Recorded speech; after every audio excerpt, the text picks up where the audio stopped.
재수없게 시체가 있다. 야, 이거 치워. 철거 반장이 욕설을 뱉으며 죽은 언니를 끌어안고 있는 7살 서윤을 강제로 끌어내려 했습니다. 그 순간 아이는 야생동물처럼 괴성을 지르며 반장의 손목을 이빨로 찢어발겼습니다. 아, 이 미친년이. 붉은 피가 하얀 눈 위에 뚝뚝 떨어져 핏빛꽃을 피웠습니다. 바로 그때 검은 세단 행렬이 급정거했고 지팡이를 짚은 한 노인이 차에서 내렸습니다. 대성그룹 박태산 회장이었습니다. 아이의 목에 걸린 낡은 펜던트를 본 순간 그의 온몸이 전율했습니다. 30년 전 실종된 딸의 마지막 흔적이었거든요. 이게 어떻게... 하지만 이 운명적인 만남은 지옥의 서막에 불과했습니다. 탐욕의 눈이 먼 조카는 이미 삼촌을 독살할 계획을 세웠고 7살 아이는 생존을 위해 어른들도 두려워할 치밀한 복수를 준비하고 있었습니다.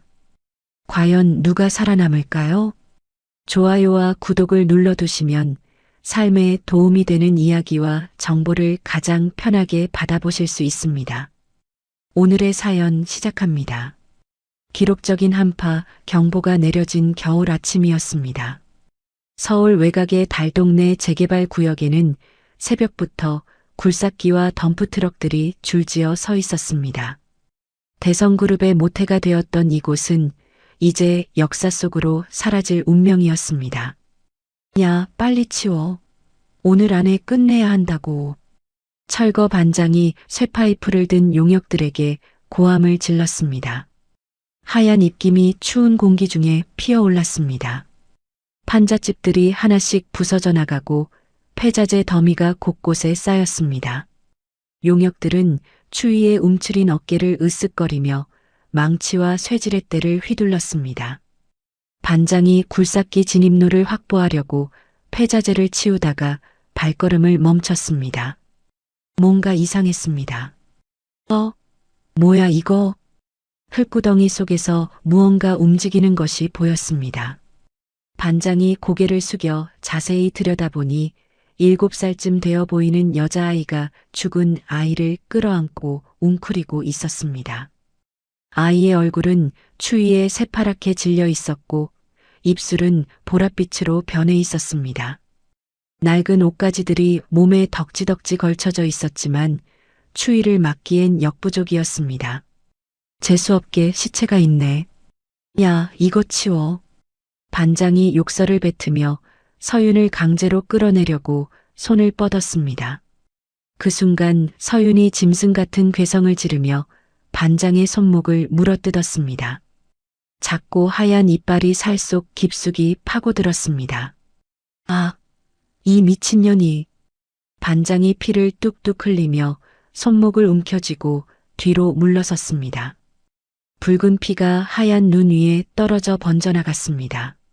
서윤은 죽은 언니 앞을 온몸으로 막아서며 이빨을 드러내고 으르렁거렸습니다.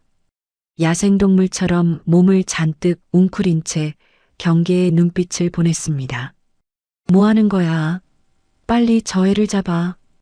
반장이 소리치자 다른 용역들이 쇠파이프를 들고 다가왔습니다. 서윤은 더욱 몸을 움츠렸지만 언니의 시신에서 한 발짝도 물러서지 않았습니다. 바로 그때 검은 세단 행렬이 소란스러운 현장 앞에 멈춰 섰습니다. 최고급 승용차 세대가 일렬로 늘어섰습니다. 가운데 차에서 지팡이를 짚은 70대 노인이 천천히 내려왔습니다. 대성그룹 박태산 회장이었습니다. 태산은 회색 캐시미어 코트를 걸치고 있었지만 깊게 패인 주름과 굽은 어깨가 세월의 무게를 말해주고 있었습니다. 그의 눈에는 깊은 슬픔이 서려 있었습니다.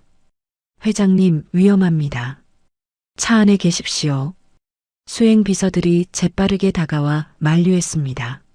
하지만 태산은 이미 차 문을 열고 나와 있었습니다. 지팡이 끝이 얼어붙은 땅을 톡톡 치는 소리가 정적을 깨뜨렸습니다. 저는 여기서 나고 자란 사람입니다. 태산이 천천히 말했습니다. 목소리에는 깊은 그리움이 묻어 있었습니다. 마지막으로 보고 싶었어요. 그는 위태로운 걸음으로 아이가 있는 구덩이 쪽으로 향했습니다. 발걸음 하나하나가 조심스러웠습니다. 용역들이 덤벼들려 하자 경호원들이 재빠르게 앞을 막아섰습니다. 물러서 경호원장이 날카롭게 외쳤습니다.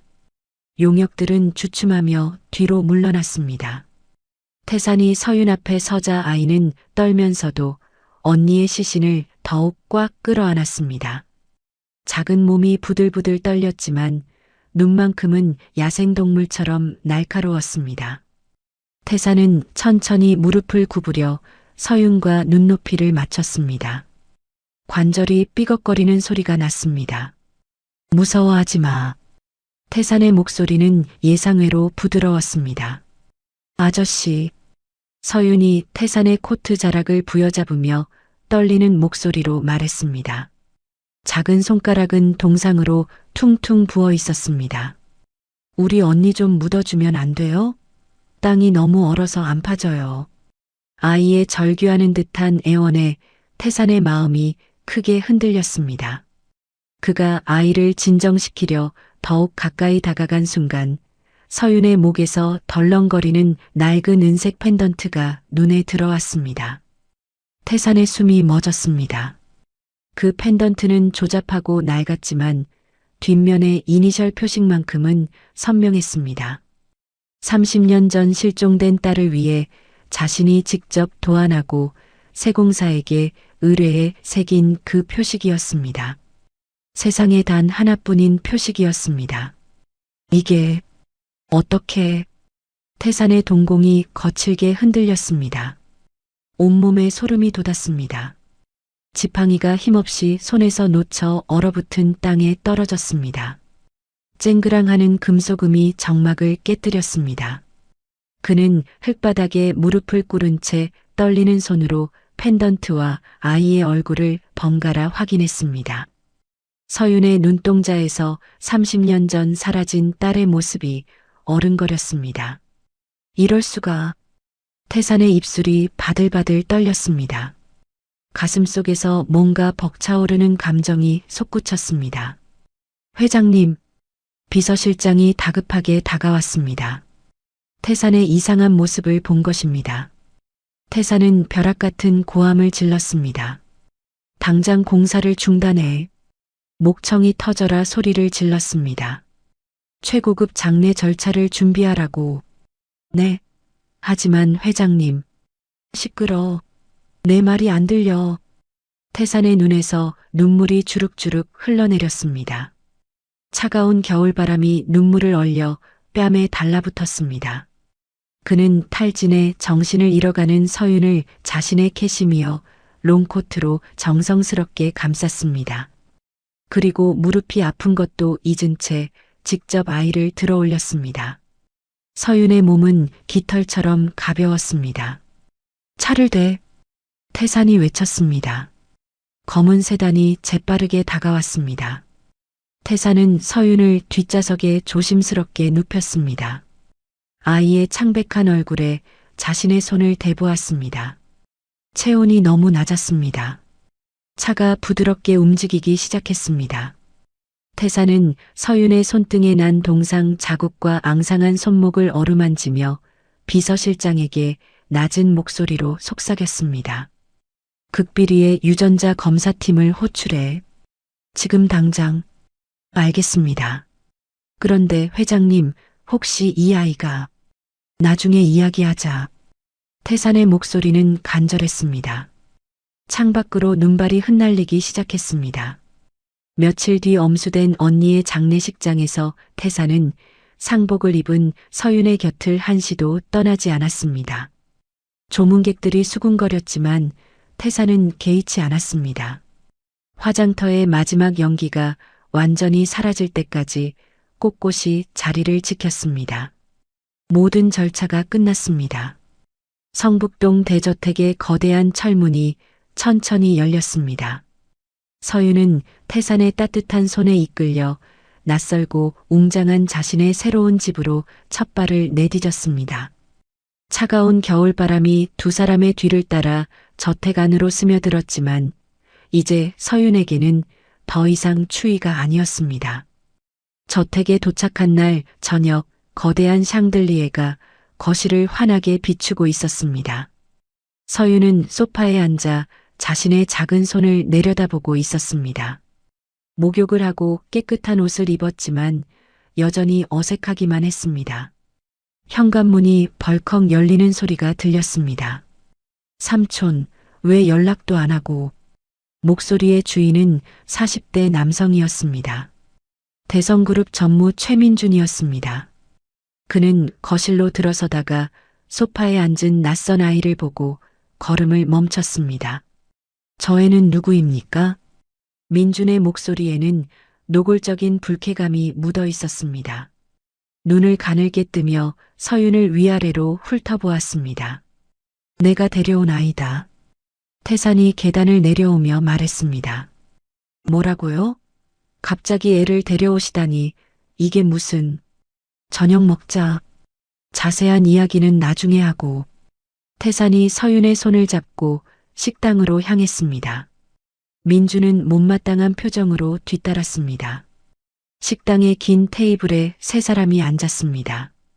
하얀 식탁보 위에 고급 그릇들이 가지런히 놓여 있었습니다. 서윤은 포크와 나이프를 어떻게 쓰는지 몰라 가만히 앉아 있었습니다. 왜 안 먹니?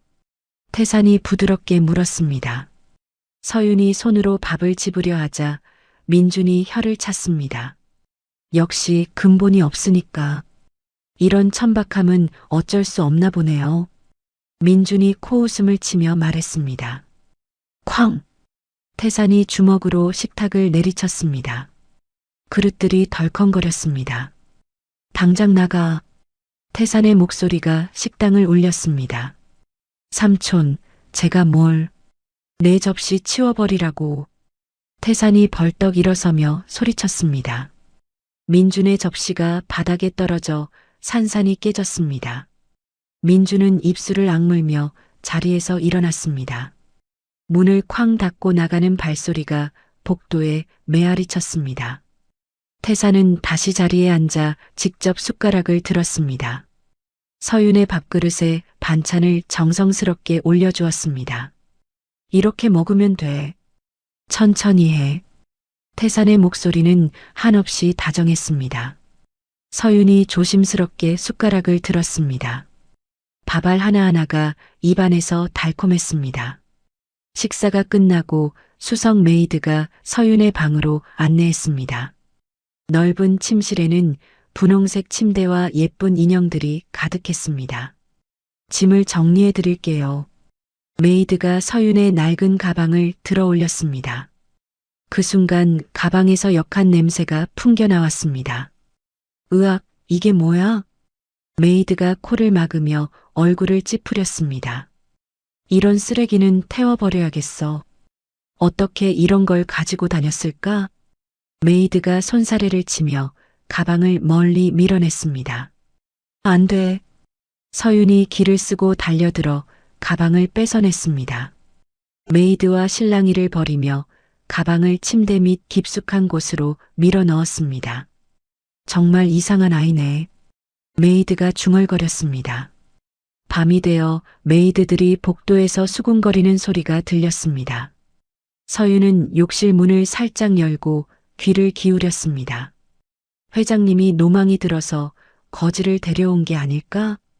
그러게 말이야. 갑자기 나타난 애가 뭐라고. 우리도 언제 잘릴지 모르겠어. 메이드들의 목소리가 점점 멀어졌습니다. 서윤은 짐짓 모르는 척 물장구만 치며 경계심을 마음속 깊이 숨겼습니다. 밤이 깊어졌습니다. 서윤은 문고리에 머리카락 한 올을 끼워두었습니다. 누군가 들어왔다 나가면 머리카락이 떨어질 것이었습니다. 방문을 단단히 잠그고 이불 속에서 숨을 죽였습니다. 다음 날 아침 태사는 서윤을 위해 명문가 출신 가정교사들을 불러들였습니다. 피아노 선생님, 영어 선생님, 예절 선생님이 줄지어 저택에 도착했습니다. 이 아이를 제대로 된 숙녀로 만들어주세요. 태산이 선생님들에게 부탁했습니다. 또한 죽은 딸이 쓰던 방의 인테리어를 서윤의 취향에 맞춰 새롭게 꾸며주었습니다. 분홍색 벽지를 바꾸고 서윤이 좋아할 만한 동화책들로 책장을 채웠습니다. 한편 민주는 자신의 사무실에서 신복인 김 실장을 불러들였습니다. 저 애의 뒷조사를 해. 민준이 책상에 주먹을 내리치며 말했습니다.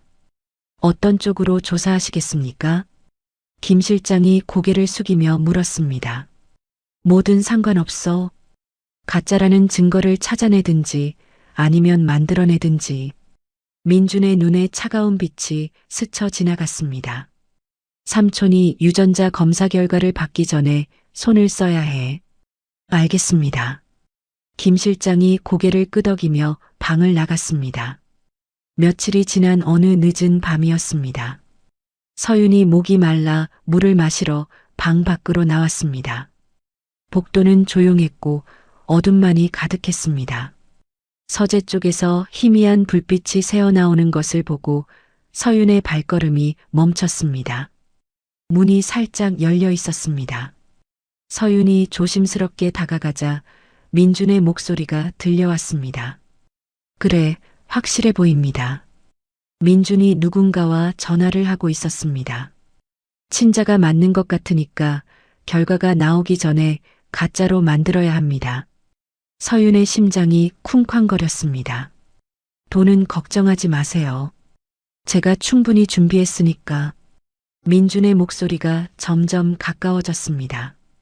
서윤은 황급히 복도 장식장 뒤의 어둠 속으로 몸을 숨겼습니다. 문이 열리며 민준이 나왔습니다. 그는 주변을 살피더니 다시 서재로 들어가 문을 닫았습니다. 서윤은 가슴을 쓸어내렸습니다.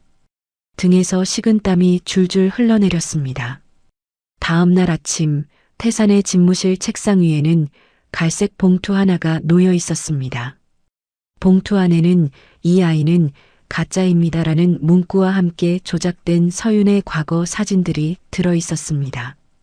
태산은 투서를 보고 얼굴이 붉어졌습니다. 하지만 자신의 눈으로 확인한 펜던트와 아이의 눈빛을 믿었습니다. 비서실장을 불러. 태산이 비서에게 지시했습니다. 재검사를 진행하겠습니다. 하지만 민주는 이미 다음 수를 준비하고 있었습니다. 그는 김 실장에게 전화를 걸었습니다. 플랜 B를 실행해. 더 이상 기다릴 수 없어. 민준의 입가에 차가운 미소가 번졌습니다. 앰뷸런스 말고 언론부터 부르라고. 전화를 끄는 민준은 창밖을 내다보며 중얼거렸습니다. 이제 게임이 시작이군. 그로부터 며칠 뒤였습니다.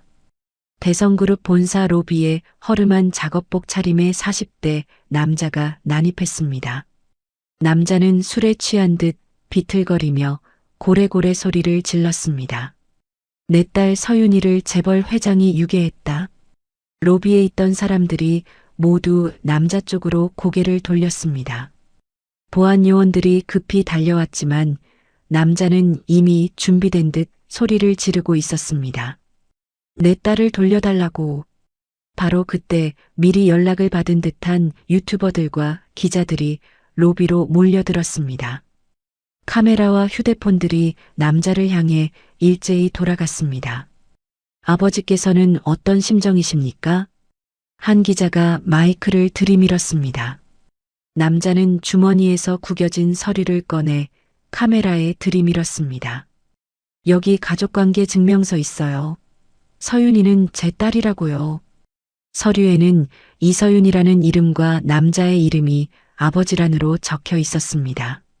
하지만 종이가 어딘지 어색하게 구겨져 있었고 도장 자리가 조금 번져 보였습니다. 재벌들이 가난한 사람 자식을 빼앗아가도 되는 겁니까? 남자의 목소리가 점점 커졌습니다. 구경꾼들이 하나둘 모여들기 시작했습니다. 이 영상은 실시간으로 인터넷에 올라갔습니다. 채팅창에는 댓글들이 폭포수처럼 쏟아졌습니다. 진짜 아빠가 맞는 것 같은데? 재벌들 또 이런 짓 하네. 가난한 사람 딸 빼앗다니. 영상은 순식간에 조회수 수백만을 기록했습니다. 대성그룹 주가가 곤두박질 치기 시작했습니다. 이사회에서는 태산에게 해명을 요구하는 전화가 빗발쳤습니다. 민주는 사무실에서 이 모든 상황을 지켜보며 난감한 표정을 연기했습니다. 그는 태산에게 전화를 걸었습니다. 삼촌, 큰일 났습니다. 뭐가 큰일이야? 서윤이 아버지라는 사람이 나타났어요. 전화 너머로 태산의 거친 숨소리가 들렸습니다. 여론이 너무 나빠지고 있습니다. 공개적인 만남이 필요할 것 같아요. 민준의 목소리에는 가짜 걱정이 묻어 있었습니다. 삼자 대면을 해서 확실히 해야 할 것 같습니다. 1시간 후 남자는 저택으로 불려왔습니다. 거실로 들어선 남자는 서윤을 보자마자 달려들었습니다. 우리 딸, 아빠가 얼마나 찾았는데. 남자가 서윤을 억지로 끌어안으려 했습니다. 서윤은 공포에 질린 얼굴로 태산의 등 뒤로 숨었습니다. 저 아저씨 몰라요. 서윤이 비명을 질렸습니다. 우리 아빠 아니에요. 하지만 남자는 미리 준비해 온 듯 서윤의 몸에 있는 점의 위치를 정확히 말했습니다. 서윤이 오른쪽 어깨에 콩알 만한 점이 있어요. 그리고 왼쪽 무릎에 어릴 때 넘어져서 생긴 흉터도 있고요. 태산의 얼굴이 굳어졌습니다. 남자의 말이 정확했기 때문입니다. 그리고 이마 위쪽 머리카락 속에도 점이 하나 있어요. 남자가 계속 말하자 태산은 혼란스러워했습니다. 서윤을 잡고 있던 손에서 점점 힘이 빠졌습니다. 서윤은 태산의 망설임을 느끼고 깊은 상처를 받았습니다. 눈물이 뚝뚝 떨어졌지만 아무 말도 할 수 없었습니다. 민준이 남자에게 다가가서 어깨를 두드렸습니다. 이해할 만합니다. 딸을 잃어버린 마음이 어떨지. 그리고 태산에게 돌아서서 말했습니다. 아이가 충격을 받아서 기억이 왜곡될 수도 있어요. 민준의 말에 태산은 더욱 흔들렸습니다. 펜던트는 분명했는데 남자의 말도 틀린 것 같지 않았습니다. 일단 시간을 두고 천천히 생각해 보시죠. 민준이 태산의 팔을 붙잡으며 말했습니다. 태산은 복잡한 마음으로 서재에 들어가 문을 닫았습니다. 혼자 남은 상황에서 무엇이 진실인지 알 수 없어 괴로워했습니다. 그 사이 민준은 정원 구석진 곳에서 남자와 만났습니다. 아무도 보지 않는 곳에서 민준은 두툼한 현금 봉투를 꺼냈습니다. 수고하셨습니다. 민준이 비열하게 웃으며 봉투를 건넸습니다. 약속대로 절반만 먼저 드리고 나머지는 일이 끝나면 드리겠습니다. 남자가 봉투를 받아 재빨리 옷 속에 감췄습니다. 정말 아무 문제 없겠죠? 남자가 불안한 목소리로 물었습니다. 걱정하지 마세요. 제가 다 처리할 테니까. 민준의 눈에 차가운 빛이 번쩍였습니다. 한편 서윤은 자신의 방에 사실상 감금된 상태였습니다. 문 밖에는 사설 경호원들이 배치되어 서윤의 출입을 막고 있었습니다. 서윤은 창밖을 바라보며 언니가 죽기 전에 했던 말을 떠올렸습니다. 윤아, 누가 아빠라고 찾아와도 절대 믿지 마. 우리 진짜 아빠는 이미 죽었어. 언니의 목소리가 귓가에 맴돌았습니다. 우리를 괴롭히려고 가짜 아빠가 올 수도 있어. 서윤의 가슴이 답답해졌습니다. 이대로 쫓겨나면 다시 지옥 같은 곳으로 돌아가야 했습니다. 밤이 깊어졌습니다. 서윤은 침대 밑에 숨겨두었던 냄새나는 가방을 조심스럽게 꺼냈습니다. 혹시라도 쓸만한 게 있을까 싶어 가방을 뒤적거렸습니다. 가방 안감을 만지작거리던 서윤의 손끝에 이상한 감촉이 느껴졌습니다. 뭔가 딱딱한 게 숨어 있는 것 같았습니다. 서윤은 가방 바닥을 뜯어내기 시작했습니다. 낡은 천이 찢어지면서 비닐에 쌓인 작은 뭉치가 나타났습니다. 이게 뭐지? 서윤이 비닐을 조심스럽게 뜯자 언니의 글씨가 적힌 작은 수첩이 툭 하고 떨어졌습니다. 수첩 표지에는 윤희에게라고 적혀 있었습니다. 서윤의 손이 부르르 떨렸습니다. 이것은 언니가 남긴 마지막 선물이었습니다. 수첩을 발견한 그날 밤 서윤은 떨리는 손으로 첫 장을 넘겼습니다. 언니의 삐뚤빼뚤한 글씨가 촛불처럼 희미한 조명 아래 드러났습니다. 우리 엄마가 죽기 전에 한 말을 써둔다. 윤희가 꼭 알아야 할 것들이야. 서윤의 눈에서 눈물이 주룩 흘러내렸습니다. 언니가 이런 걸 남겨뒀다는 사실이 믿어지지 않았습니다. 엄마는 우리 진짜 아빠가 박씨 성을 가진 부잣집 아들이라고 했어. 그런데 할아버지가 반대해서 결혼을 못했대. 다음 장을 넘기자 더 자세한 내용이 나왔습니다.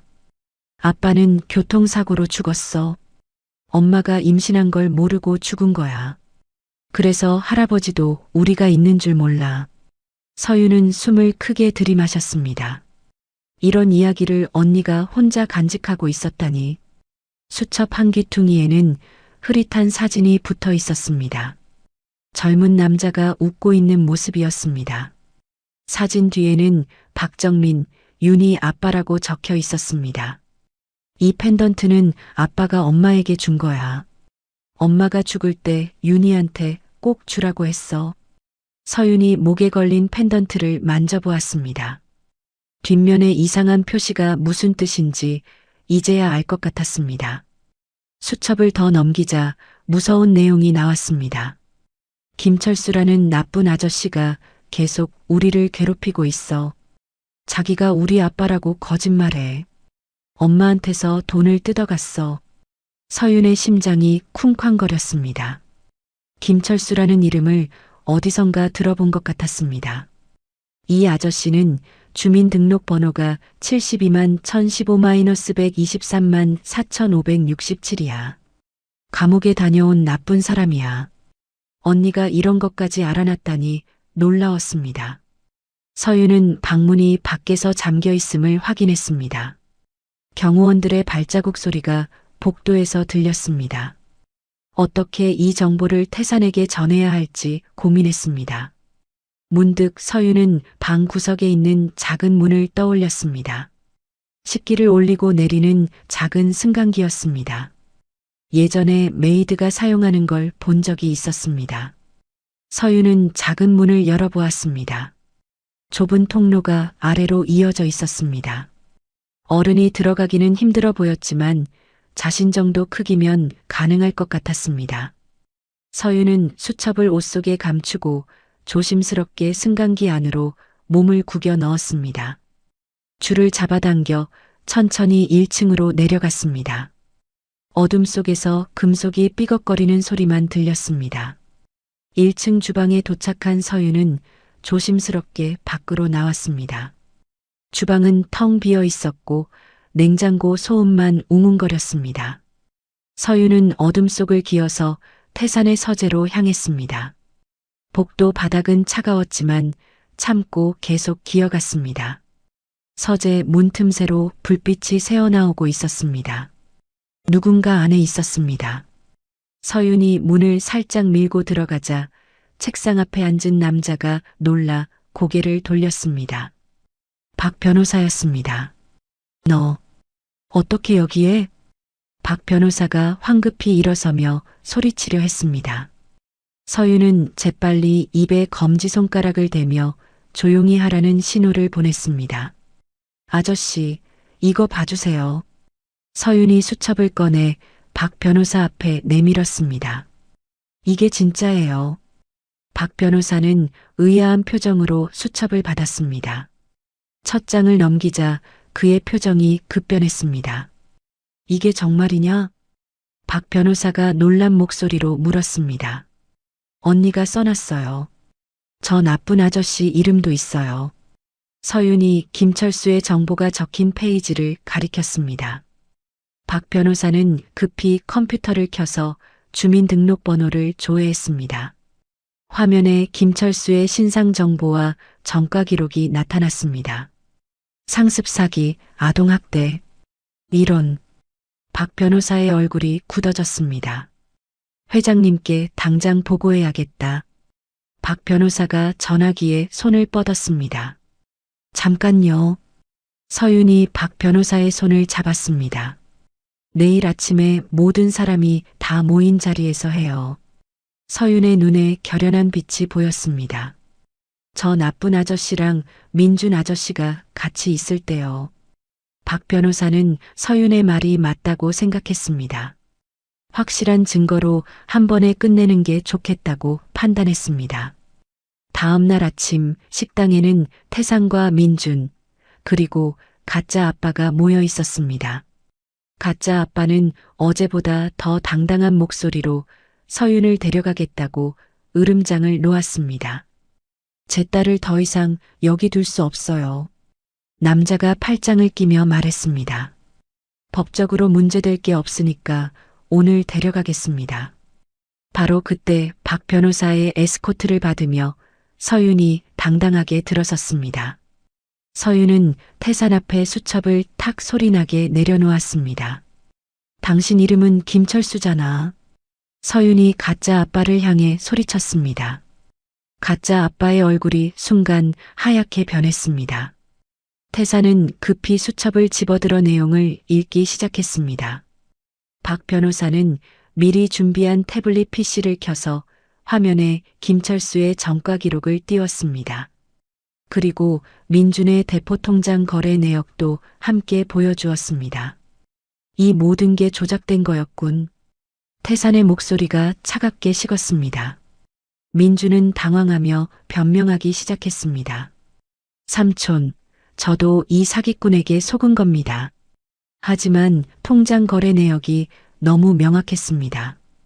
김철수는 안색이 창백해져 도망치려 했지만 이미 대기하던 경호원들이 문을 막고 있었습니다. 바로 그때 검찰 특수부 수사관들이 들이닥쳤습니다. 박 변호사가 미리 신고해둔 것이었습니다. 김철수, 최민준 체포합니다. 수사관들이 수갑을 꺼내며 다가왔습니다. 민준은 마지막까지 발악했습니다. 이건 모함이야. 조작된 증거라고. 하지만 아무도 그의 말을 믿지 않았습니다. 태산은 수첩을 가슴에 품고 서윤을 끌어안았습니다. 못난 할아버지를 용서해다오. 태산의 목소리가 떨렸습니다. 눈물이 주룩주룩 흘러내렸습니다. 위기가 완전히 끝나자 서윤의 다리에서 힘이 풀렸습니다.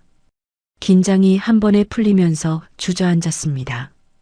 박 변호사가 서윤을 안아 올리며 전화를 받았습니다. 회장님이 깨어나셨다는 소식입니다. 서윤은 그제야 참았던 울음을 터뜨렸습니다.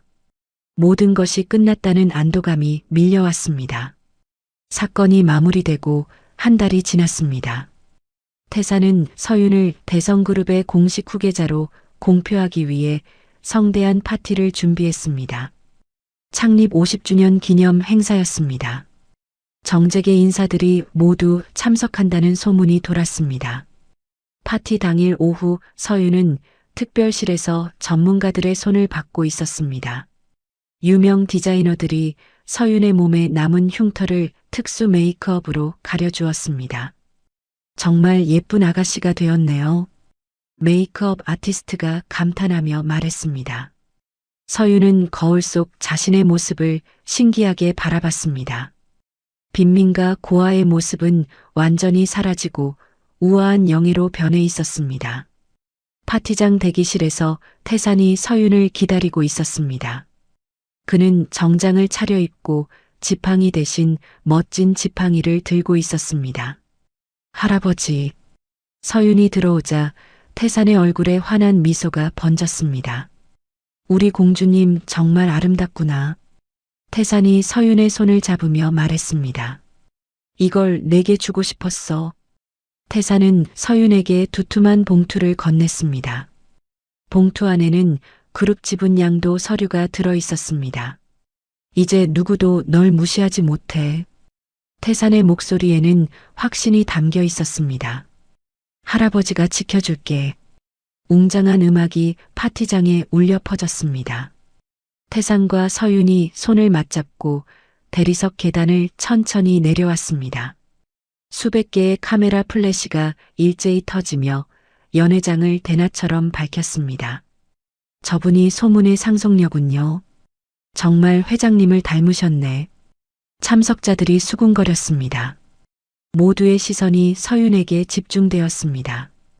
태산은 단상에 올라 마이크를 잡았습니다. 연회장이 조용해졌습니다. 오늘 여러분께 소중한 발표를 하고자 합니다.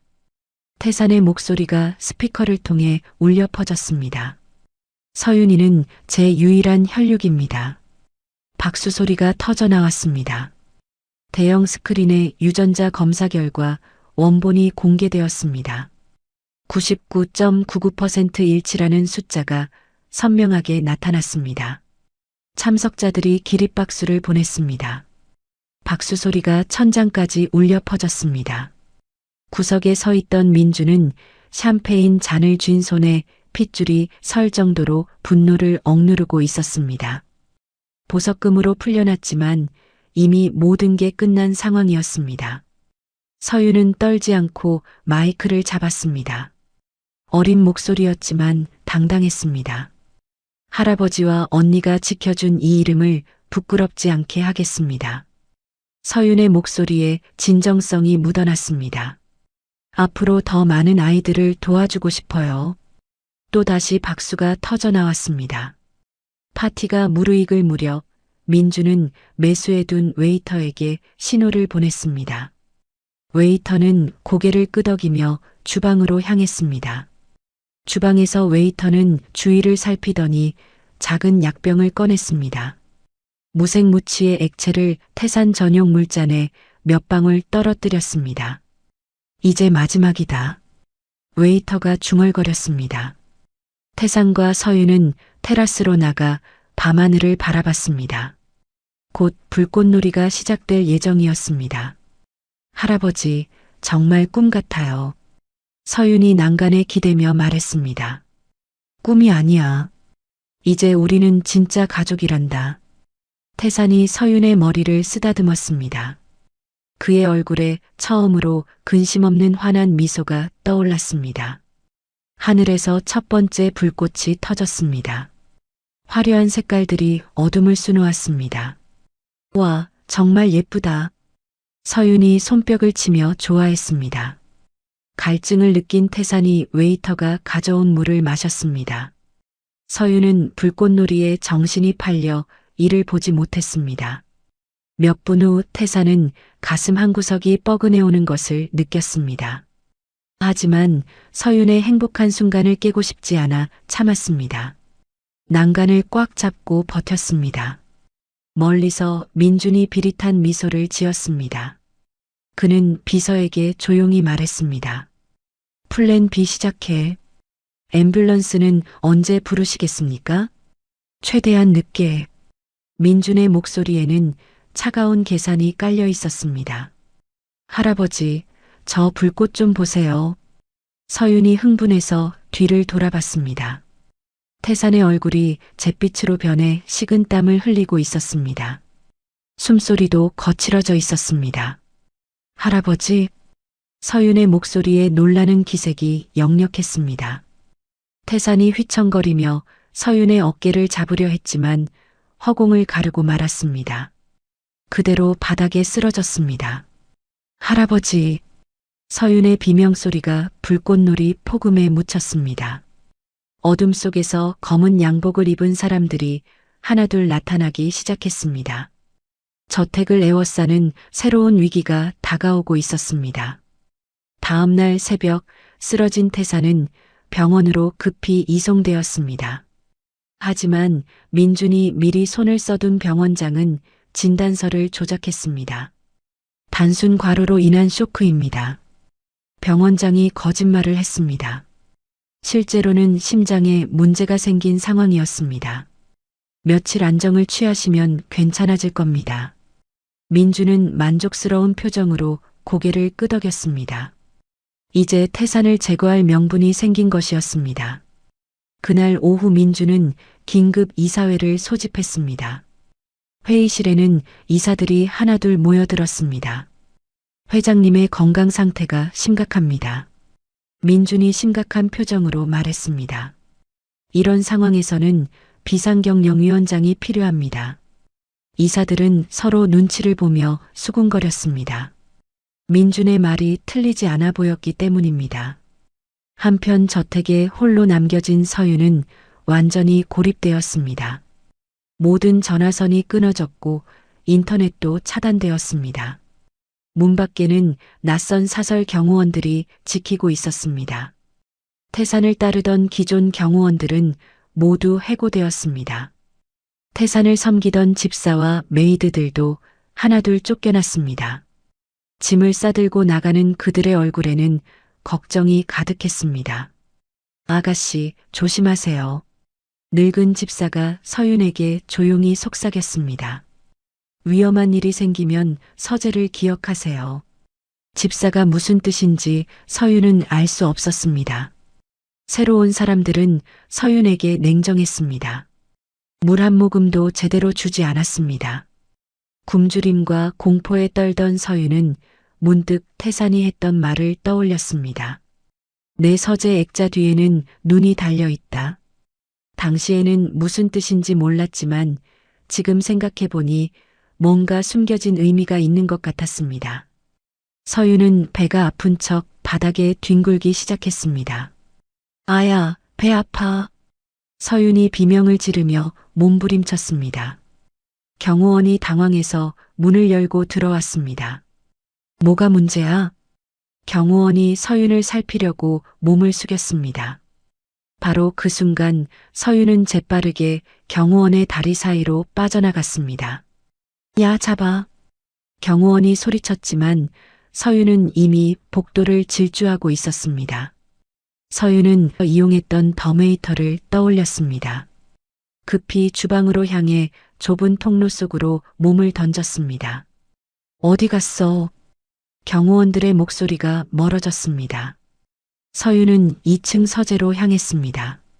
뒤늦게 쫓아온 경호원들이 서재 문을 부수려 했습니다. 쾅쾅쾅! 문을 두드리는 소리가 요란했습니다. 서윤은 태산이 아끼던 대형 산수화 액자를 밀어냈습니다. 액자 뒤에 벽 금고와 작은 렌즈가 숨어 있었습니다. 이게 눈이구나. 서윤이 깨달았습니다. 태산이 몰래 카메라를 설치해 둔 것이었습니다. 서윤은 떨리는 손으로 카메라의 메모리 카드를 빼냈습니다. 또한 금고 안에는 민준의 비자금 장부와 각종 비밀 서류들이 들어 있었습니다. 회장님이 이미 다 알고 계셨구나. 서윤이 중얼거렸습니다. 문이 부서지기 직전이었습니다. 서윤은 증거물들을 옷 속에 감추고 책장 뒤를 살폈습니다. 책장 뒤에 좁은 쪽문이 숨어 있었습니다. 하인들이 사용하던 비밀 통로였습니다. 서윤은 문을 열고 어둠 속으로 기어 들어갔습니다. 먼지와 거미줄이 가득한 좁은 통로였습니다. 기어서 저택 밖으로 빠져나온 서윤은 온몸이 흙투성이가 되었습니다. 하지만 중요한 증거를 손에 넣었다는 기쁨이 컸습니다. 저택 담장 밖에서는 박 변호사가 차를 대기시키고 기다리고 있었습니다. 집사가 미리 연락을 해둔 것이었습니다. 아가씨, 박 변호사가 서윤을 발견하고 급히 달려왔습니다. 빨리 타세요. 서윤이 차에 타자마자 박 변호사가 급히 출발했습니다. 백미러에 민준의 추격조 차량들이 나타났습니다. 놈들이 따라오고 있습니다. 박 변호사가 악셀을 밟았습니다. 도심 한복판에서 목숨을 건 추격전이 시작되었습니다. 뒤따라오는 검은 차들이 박 변호사의 차를 막으려 했습니다. 쾅! 범퍼끼리 부딪히는 소리가 났습니다. 뒷유리가 깨지면서 파편이 튀었습니다. 괜찮습니까? 박 변호사가 서윤을 걱정했습니다. 괜찮아요. 빨리 가세요. 서윤이 증거물을 꽉 쥐며 대답했습니다. 추격전은 계속되었지만 박 변호사의 운전 실력이 뛰어났습니다. 가까스로 대성그룹 본사 정문에 도착했습니다. 이제 마지막 결전이 시작될 시간이었습니다. 이사회 당일 오전 9시 대성그룹 본사 대회의실에는 무거운 침묵이 흘렀습니다. 민준이 의장석에 당당하게 앉아 있었습니다. 이사들은 서로 눈치만 보며 어색한 분위기를 만들고 있었습니다. 그럼 이제 시작하겠습니다. 민준이 의사봉을 들며 말했습니다. 박태산 회장의 건강상 문제로 인한 비상경영위원장 선임권을 논의하겠습니다. 이사들이 고개를 끄덕였습니다. 누구도 반대 의견을 내지 않았습니다. 바로 그때 박 변호사의 차가 회사 정문을 향해 돌진했습니다. 추격조의 방해 공작으로 범퍼가 찌그러지고 앞유리에 금이 가 있었습니다. 막아! 추격조 대장이 무전기에 대고 소리쳤습니다.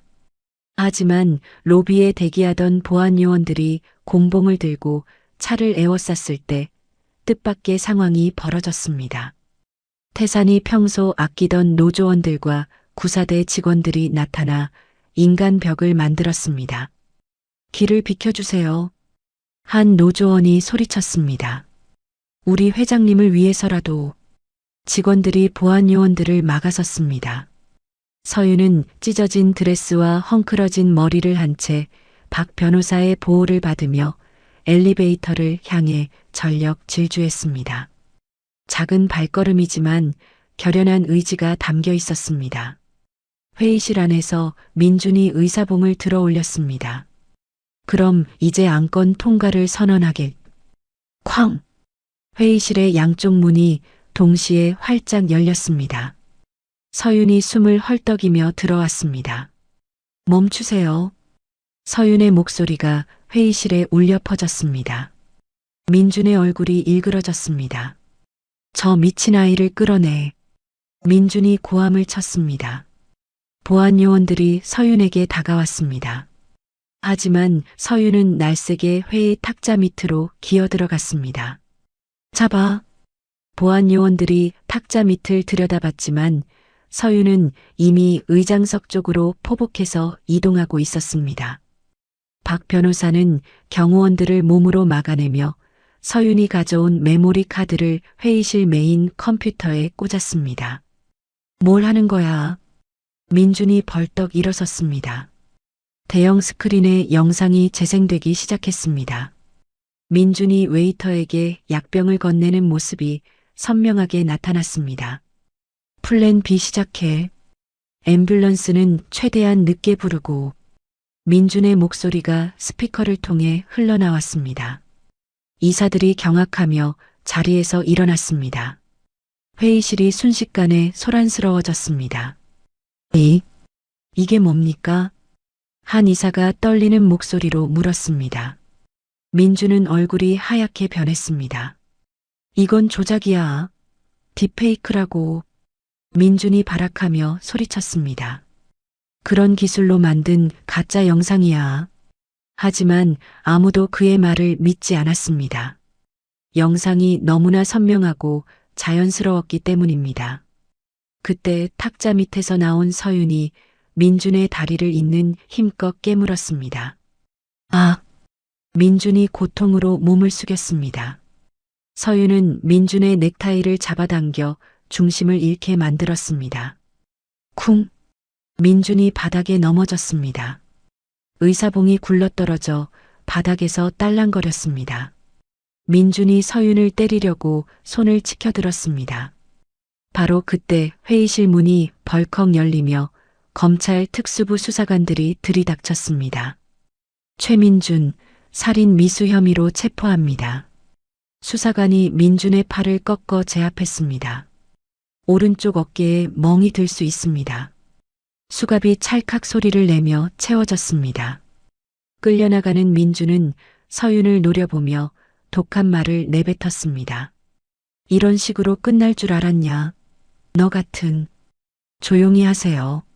수사관이 민준의 입을 막으며 끌고 나갔습니다. 서윤은 흔들림 없는 눈빛으로 그를 응시했습니다.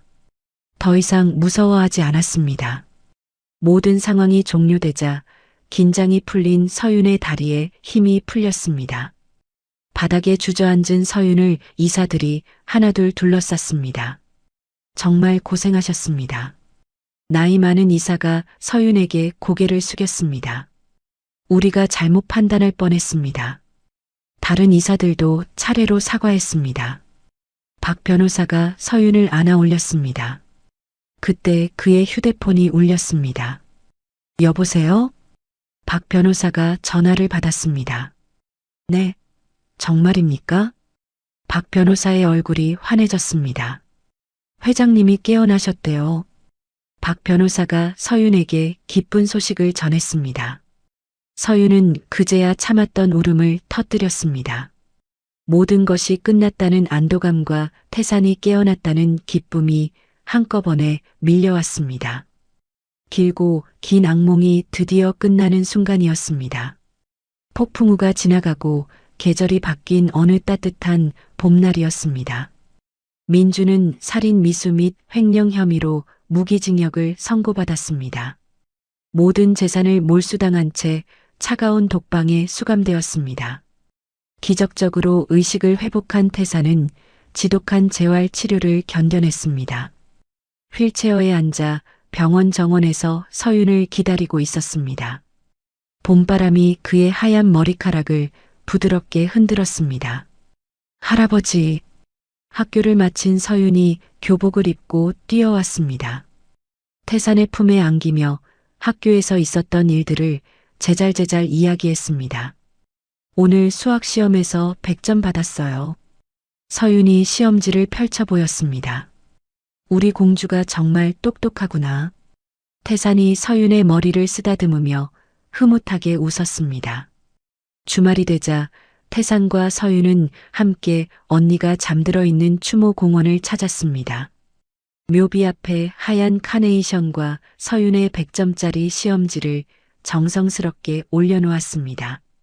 언니, 나 이제 정말 행복해. 서윤이 묘비에 대고 속삭였습니다. 할아버지가 나를 정말 많이 사랑해 주세요. 태산은 무릎을 꿇고 묘비 앞에서 깊게 절했습니다. 고마워요. 서윤이를 지켜줘서. 태산의 목소리가 떨렸습니다. 며칠 후 태산은 대대적인 기자회견을 열었습니다. 언니의 이름을 딴 서진 재단 설립을 공식 발표했습니다. 대성그룹 이익금의 절반을 사회에 환원하겠습니다. 태산의 발표에 기자들이 놀라는 표정을 지었습니다. 가난한 아이들이 서윤이처럼 행복하게 자랄 수 있도록 돕겠습니다. 재단 설립식 날 서윤은 단상에 올라 테이프 커팅을 했습니다. 가위를 든 작은 손이 떨렸지만 목소리는 당당했습니다. 세상의 모든 언니와 동생들을 지키겠습니다. 서윤의 다짐에 박수가 터져 나왔습니다. 이제 서윤은 주말마다 재단 산하 보육원을 방문했습니다. 과거의 자신처럼 소외된 아이들에게 책을 읽어주는 봉사를 했습니다. 옛날 옛적에 서윤의 목소리에 아이들이 집중했습니다. 서윤 자신도 이런 시간을 통해 마음의 상처를 치유해 갔습니다. 저택의 정원도 크게 변했습니다. 과거의 삭막함은 사라지고 화사한 꽃밭과 작은 놀이터가 만들어졌습니다. 곳곳에서 서윤과 태산의 웃음소리가 들렸습니다. 태산은 경영 일선에서 완전히 물러났습니다. 서윤의 등하교를 직접 챙기며 평범하고 자상한 할아버지로 지냈습니다. 할아버지, 오늘 친구랑 놀이터에서 놀았어요. 그래, 재미있었니? 네, 그네도 타고 미끄럼틀도 탔어요. 이런 소소한 대화가 태산에게는 세상에서 가장 소중했습니다. 어느 화창한 오후였습니다. 정원 벤치에 앉은 태산의 무릎을 베고 서윤이 누워 있었습니다. 따뜻한 햇살이 두 사람을 감싸고 있었습니다. 할아버지, 서윤이 고개를 들어 태산을 바라봤습니다. 나 이제 하나도 안 무서워요. 서윤의 목소리에 평온함이 묻어 있었습니다. 태산은 서윤의 머리카락을 부드럽게 넘겨주었습니다. 그럼 내가 있는 한 너는 절대 혼자가 아니란다. 태산이 다정하게 답했습니다. 정원 한쪽 테이블에는 특별한 사진이 놓여 있었습니다. 죽은 언니와 서윤, 그리고 태산이 함께 있는 합성 사진이었습니다. 예쁜 액자에 담겨 따뜻한 햇살을 받고 있었습니다. 새로운 메이드와 집사들도 미소를 지으며 두 사람을 바라봤습니다. 저택은 더 이상 차가운 성이 아니었습니다. 진정한 보금자리가 되어 있었습니다. 저녁 식사 시간, 식탁에는 서윤이 좋아하는 음식들이 가득했습니다. 할아버지도 많이 드세요. 서윤이 태산의 그릇에 반찬을 올려주었습니다. 고마워, 우리 공주. 태산의 얼굴에 행복한 미소가 번졌습니다. 밤하늘에는 별들이 반짝였습니다. 서윤의 방에서는 태산이 읽어주는 동화책 소리가 들렸습니다. 그래서 왕자님과 공주님은 오래오래 행복하게 살았답니다. 할아버지, 우리도 오래오래 행복하게 살 거죠? 물론이지. 우리는 진짜 가족이니까. 창밖으로 보이는 정원은 은은한 달빛에 물들어 있었습니다. 평화로운 밤이었습니다. 가족은 핏줄이 아닌 사랑으로 완성된다는 것을 보여주는 아름다운 밤이었습니다.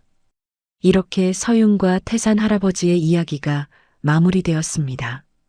혹독한 시련 속에서도 굴복하지 않았던 7살 소녀와 30년 만에 되찾은 가족에게 무조건적인 사랑을 베푼 노인의 이야기였습니다.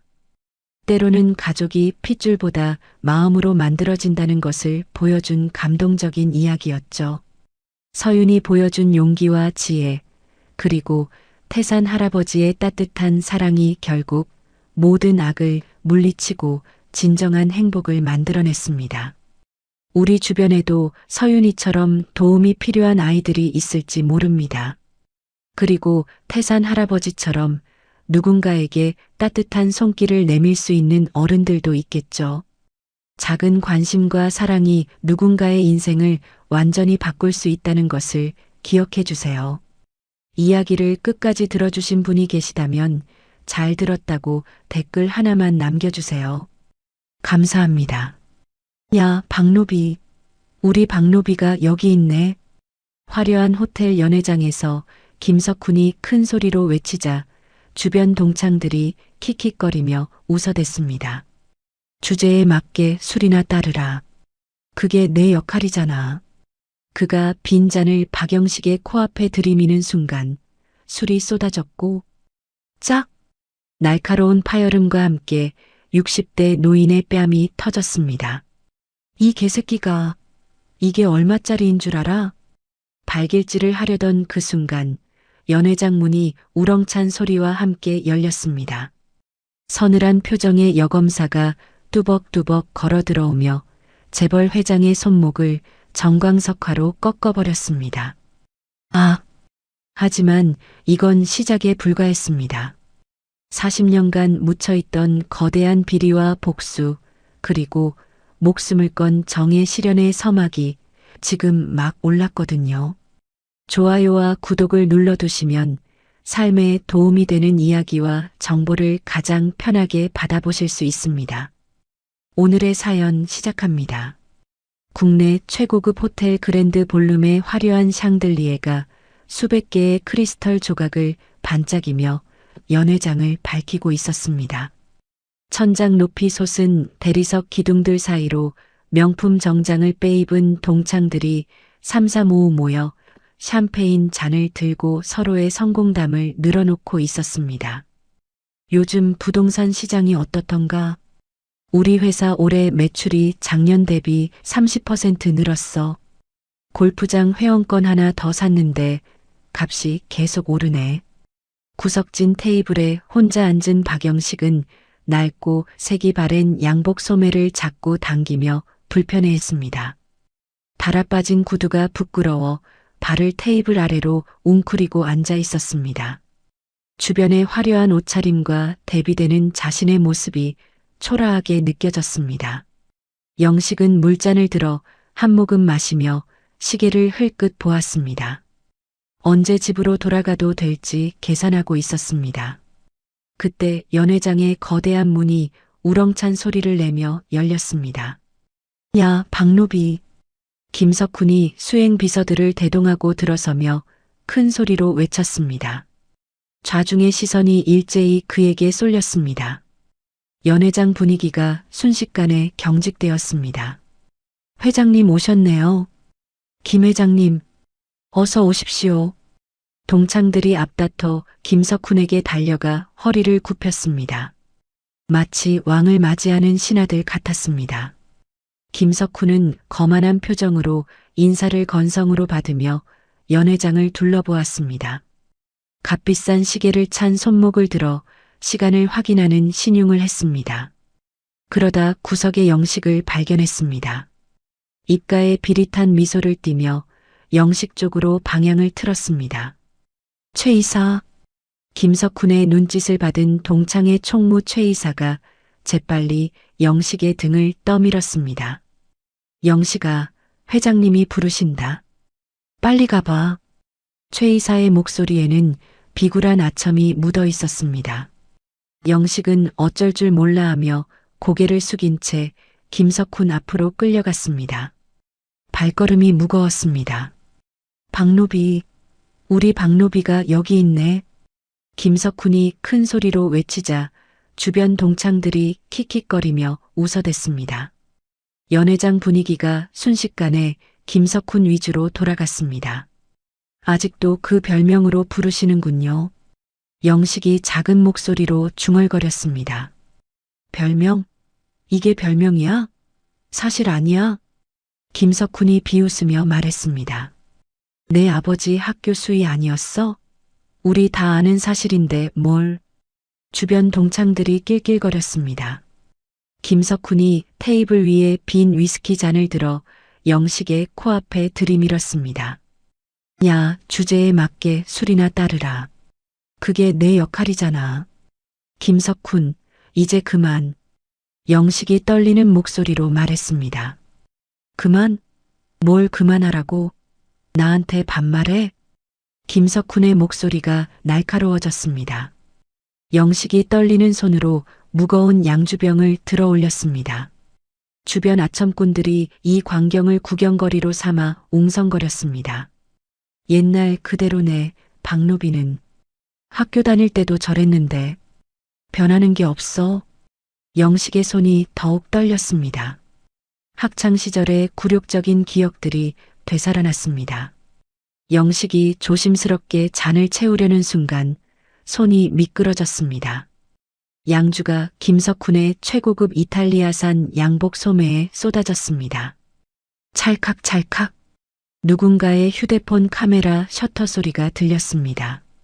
연회장의 음악이 멈춘 듯 정적이 흘렀습니다. 모든 시선이 김석훈과 영식에게 집중되었습니다. 김석훈의 얼굴이 불그락푸르락해지더니 입에서 욕설이 터져 나왔습니다. 이 개새끼가 이게 얼마짜리인 줄 알아? 1,000만 원짜리야. 1,000만 원. 미안해, 미안해. 정말 미안해. 영식이 연신 사과하며 주머니에서 낡은 손수건을 꺼내 닦으려 했습니다. 김석훈이 그 손을 거칠게 쳐냈습니다. 감히 더러운 손으로 내 옷에 손을 대. 이 양복값도 못 내는 주제에. 정말 죄송합니다. 제가 배상해 드릴게요. 영식이 고개를 깊이 숙였습니다. 배상? 너 같은 놈이 뭘로 배상해? 평생 벌어도 못 갚을 돈이야. 김석훈이 팔을 높이 치켜들었습니다. 주변 사람들이 숨을 죽였습니다. 그때 연회장 뒤편 문이 굉음과 함께 열렸습니다. 아버님, 서지원이 뚜벅뚜벅 걸어 들어왔습니다. 서늘한 표정으로 상황을 파악한 지원의 눈빛이 차갑게 식었습니다. 검은색 정장 차림의 그녀에게서 범상치 않은 기운이 뿜어져 나왔습니다. 김석훈의 손이 공중에서 멈췄습니다. 짝! 하지만 이미 늦었습니다. 날카로운 파열음과 함께 영식의 고개가 크게 돌아갔습니다. 중심을 잃은 영식이 바닥으로 쓰러지며 안경이 멀리 튕겨나갔습니다. 연회장에 있던 모든 사람들이 충격에 휩싸였습니다. 감히 지원의 목소리가 연회장에 울려 퍼졌습니다. 김석훈이 쓰러진 영식을 향해 발길질을 하려는 찰나였습니다. 지원이 곧장 김석훈에게 돌진했습니다. 뭐야, 너 누구야? 김석훈이 당황하며 물었습니다.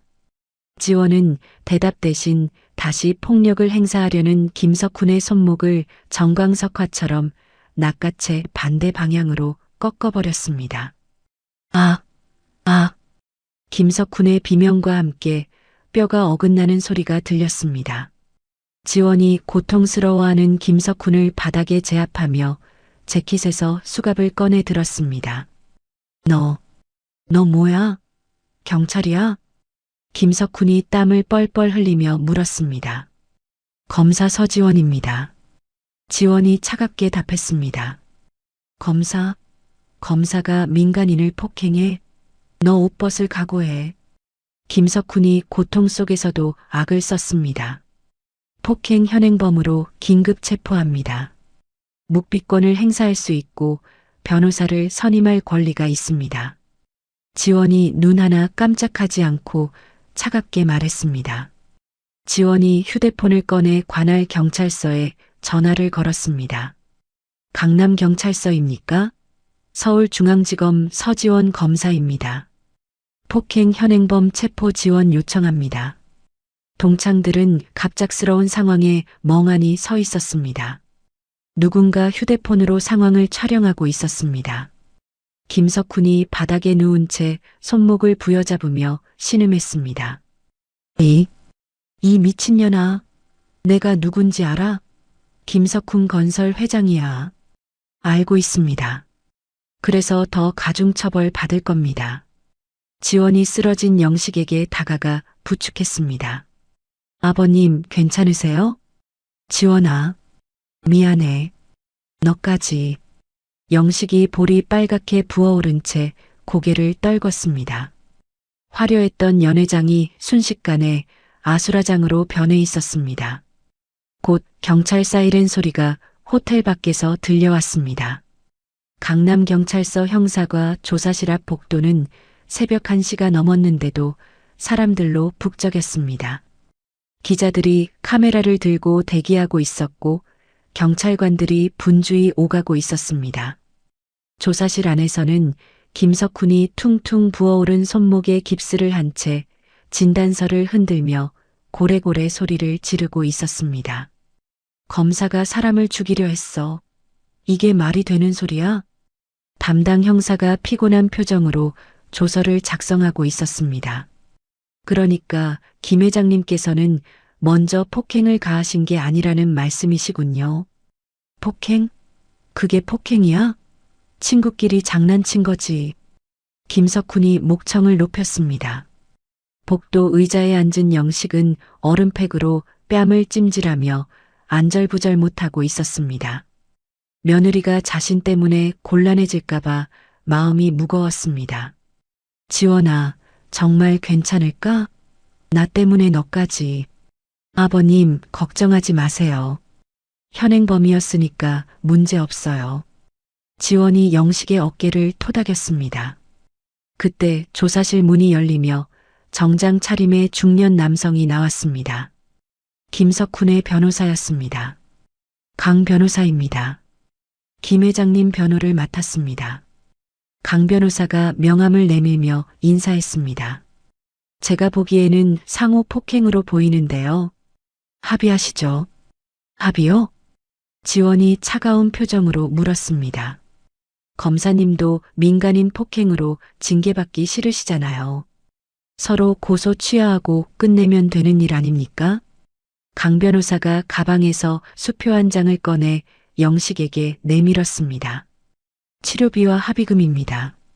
검사 며느리 폭행죄로 감옥 보내기 싫으면 받으세요. 수표에는 거액이 적혀 있었습니다. 하지만 영식은 손사래를 치며 고개를 저었습니다. 아니에요. 돈 받을 생각 없어요. 아버님.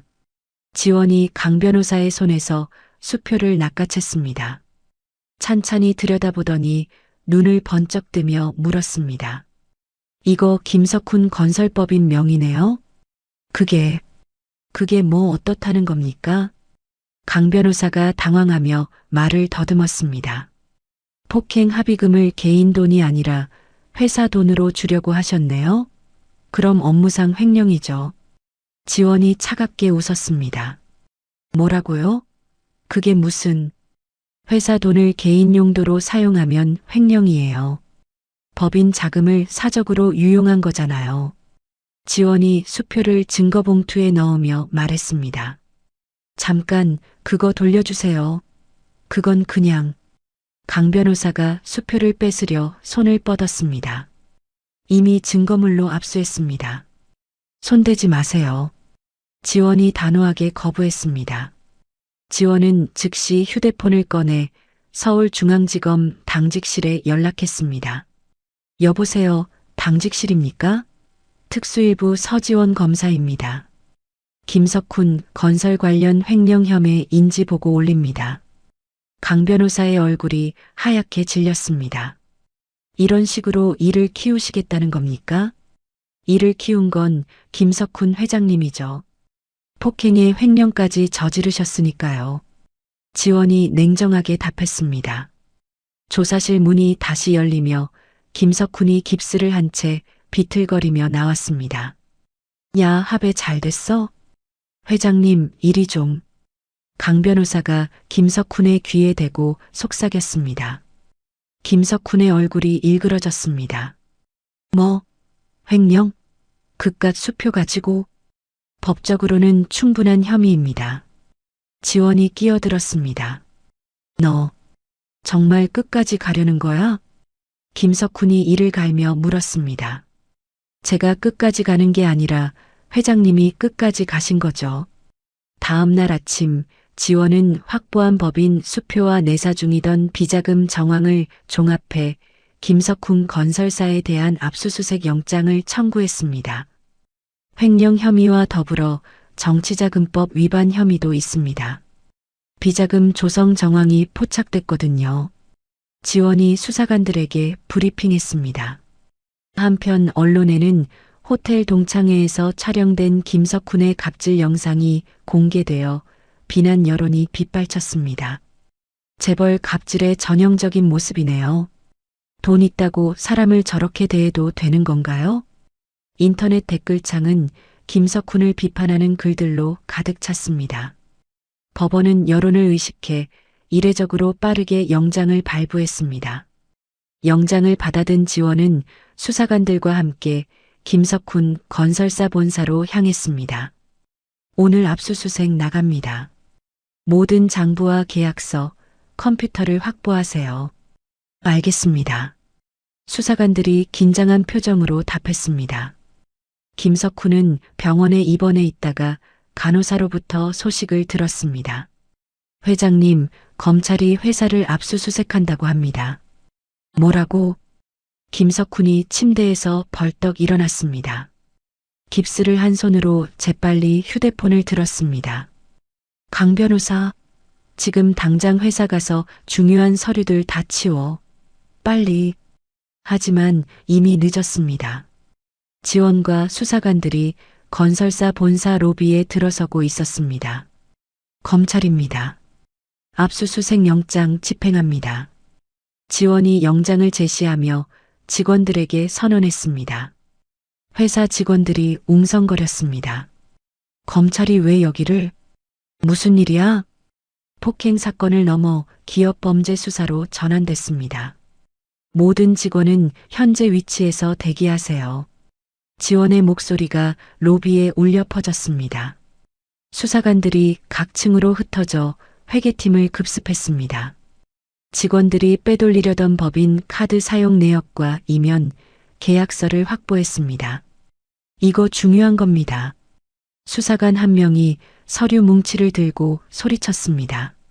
압수수색 과정에서 재무이사가 장부를 창문 밖으로 던지려다 수사관들에게 제지당했습니다. 나요. 나달라고. 증거인멸 현행범으로 체포합니다. 현장은 고성과 몸싸움으로 아수라장이 됐습니다. 지원은 회장실 비밀 금고를 열어 내부를 조사했습니다. 그 안에서 김석훈이 차명으로 관리하는 부동산 리스트 일부가 담긴 USB를 발견했습니다. 이걸 찾았군요. 지원의 눈이 빛났습니다. 압수수색이 끝난 늦은 밤, 퇴근하던 지원의 차 앞유리에는 붉은색 쪽지가 꽂혀 있었습니다. 손목값은 톡톡히 치르게 될 거다. 지원이 쪽지를 보며 입술을 꾹 다물었습니다. 같은 시각 영식의 집으로 발신자 표시 제한 전화가 걸려왔습니다. 수화기 너머로는 기분 나쁜 웃음소리와 함께 둔탁한 파열음이 들렸습니다. 영식이 전화를 끊고 불안감에 베란다 밖을 내다보았습니다. 아파트 단지 가로등 아래 검은 양복을 입은 사내들이 영식의 집 창문을 올려다보고 있었습니다. 붉은 쪽지에 경고가 있은지 사흘이 지났습니다. 김석훈은 휠체어를 타고 목보호대와 깁스를 한 과장된 모습으로 기자회견장에 나타났습니다. 저는 젊은 검사에게 무자비하게 폭행당한 피해자입니다. 김석훈이 떨리는 목소리로 말했습니다. 카메라 플래시가 번쩍번쩍 터졌습니다. 친구들과 즐거운 시간을 보내고 있는데 갑자기 나타나서 제 손목을 부러뜨렸어요. 기자들이 메모하며 질문을 쏟아냈습니다. 검사의 폭행이 과도했다고 보시나요? 법적 대응은 어떻게 하실 건가요? 당연히 끝까지 갈 겁니다. 공권력 남용은 용납할 수 없어요. 김석훈이 눈물을 흘리는 연기를 펼쳤습니다. 그날 저녁 방송에서는 최태산 의원이 출연해 지원을 맹비난했습니다. 검찰의 공권력 남용이 도를 넘었습니다. 이런 식으로 민간인을 대해도 되는 겁니까? 최태산이 붕괴하며 책상을 쳤습니다. 서지원 검사는 독직 폭행 검사로 규정하고 대대적인 감찰을 해야 합니다. 의원님 말씀이 맞습니다. 이건 명백한 공권력 남용이네요. 앵커가 맞장구 쳤습니다. 다음 날 아침 검찰총장실로 호출된 지원은 복도에서 최태산과 마주쳤습니다. 자니가 그 유명한 서지원 검사군. 최태산이 비릿한 미소를 지으며 다가왔습니다. 안녕하세요. 지원이 정중히 인사했습니다. 자니가 김 회장 손목을 부러뜨린 건 팩트 아닌가? 좀 과했던 것 같은데. 현행범 체포 과정에서 발생한 일입니다. 지원이 침착하게 답했습니다. 현행범? 친구 뺨 한 대 때린 걸 가지고? 최태산이 코웃음 쳤습니다. 폭행은 폭행입니다. 젊은 사람이 융통성이 없어. 사회가 그렇게 흑백 논리로만 돌아가는 게 아니야.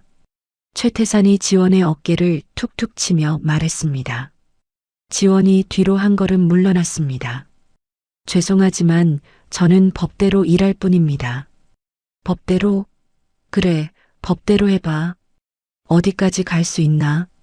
최태산이 의미심장하게 웃으며 사라졌습니다. 검찰총장실에서 나온 지원의 표정은 어두웠습니다. 감찰부 조사가 시작된다는 통보를 받았습니다. 다음 날 대검찰청 감찰부가 지원의 사무실을 급습했습니다. 감찰부입니다. 컴퓨터와 수사 자료를 압수하겠습니다. 무슨 근거로요? 지원이 항의했습니다. 공권력 남용 혐의로 특별감찰에 들어갑니다. 이건 직무정지 명령서입니다. 감찰관이 서류를 내밀었습니다. 지원이 명령서를 받아들며 입술을 깨물었습니다. 수사팀은 해체되어 뿔뿔이 흩어졌습니다.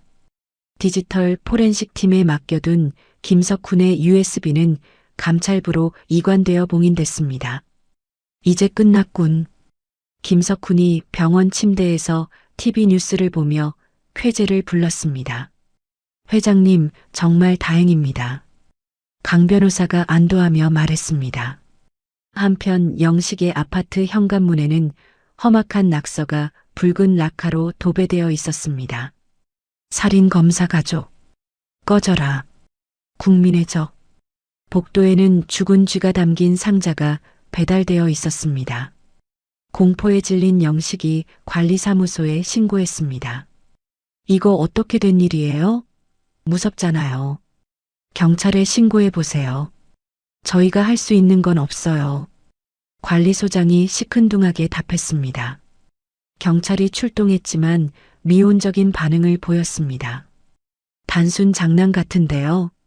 CCTV도 없고 증거가 없으니까 조사하기 어려울 것 같습니다. 장난이라고요? 이게 장난이에요? 영식이 분개했습니다. 일단 순찰을 강화해 드릴게요. 경찰관이 형식적으로 답하더니 금세 사라졌습니다. 밤늦게 지원이 술에 취해 비틀거리며 아파트로 올라왔습니다. 현관문의 낙서를 보고 주저앉았습니다. 아버님, 죄송해요. 지원이 소리 없이 눈물을 흘렸습니다. 제가 힘이 없어서 아버님까지 이런 일을. 집안에서 숨죽이고 있던 영식이 문구멍을 통해 며느리의 모습을 지켜보았습니다. 가슴이 무너져 내렸습니다. 영식은 과거 자신이 김석훈의 비리를 알고도 침묵했던 비겁함이 결국 며느리에게까지 고통을 대물림했다는 사실에 뼈저린 후회를 했습니다. 내가 그때 용기를 냈어야 했는데. 영식이 주먹을 꽉 쥐었습니다. 지원이 낙서를 지우려고 손수건으로 문을 닫기 시작했습니다. 하지만 락카는 쉽게 지워지지 않았습니다. 지원아, 들어와. 영식이 문을 열었습니다. 아버님, 죄송해요.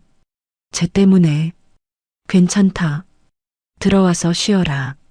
영식이 지원을 부축했습니다. 아버님은 괜찮으세요?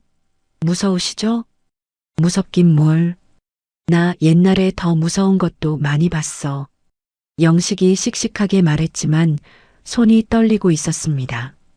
지원이 소파에 앉아 고개를 떨궜습니다. 제가 잘못했어요. 감정적으로 행동해서. 잘못한 게 아니야. 옳은 일 한 거야. 영식이 지원 옆에 앉았습니다. 하지만 이제 수사도 중단되고 아버님까지 피해를 보시고. 지원아, 더 이상 숨지 말자. 영식의 눈빛이 달라졌습니다. 네, 나도 이제 숨지 않겠어. 싸우자.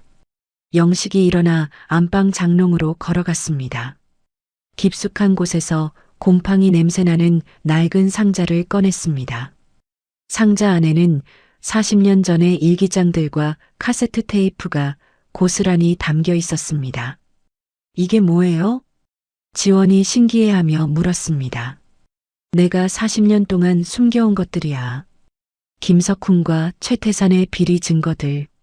영식이 떨리는 손으로 일기장을 펼쳤습니다.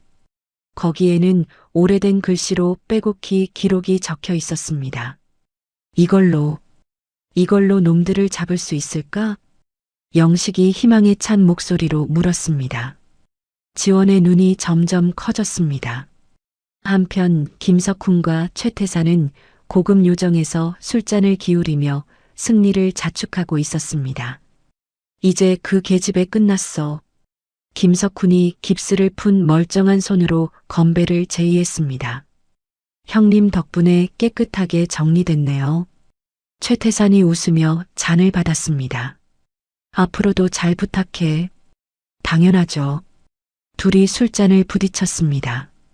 다음 날 새벽 영식은 밤새 한숨도 자지 않은 듯 충혈된 눈으로 거실에 앉아 있었습니다.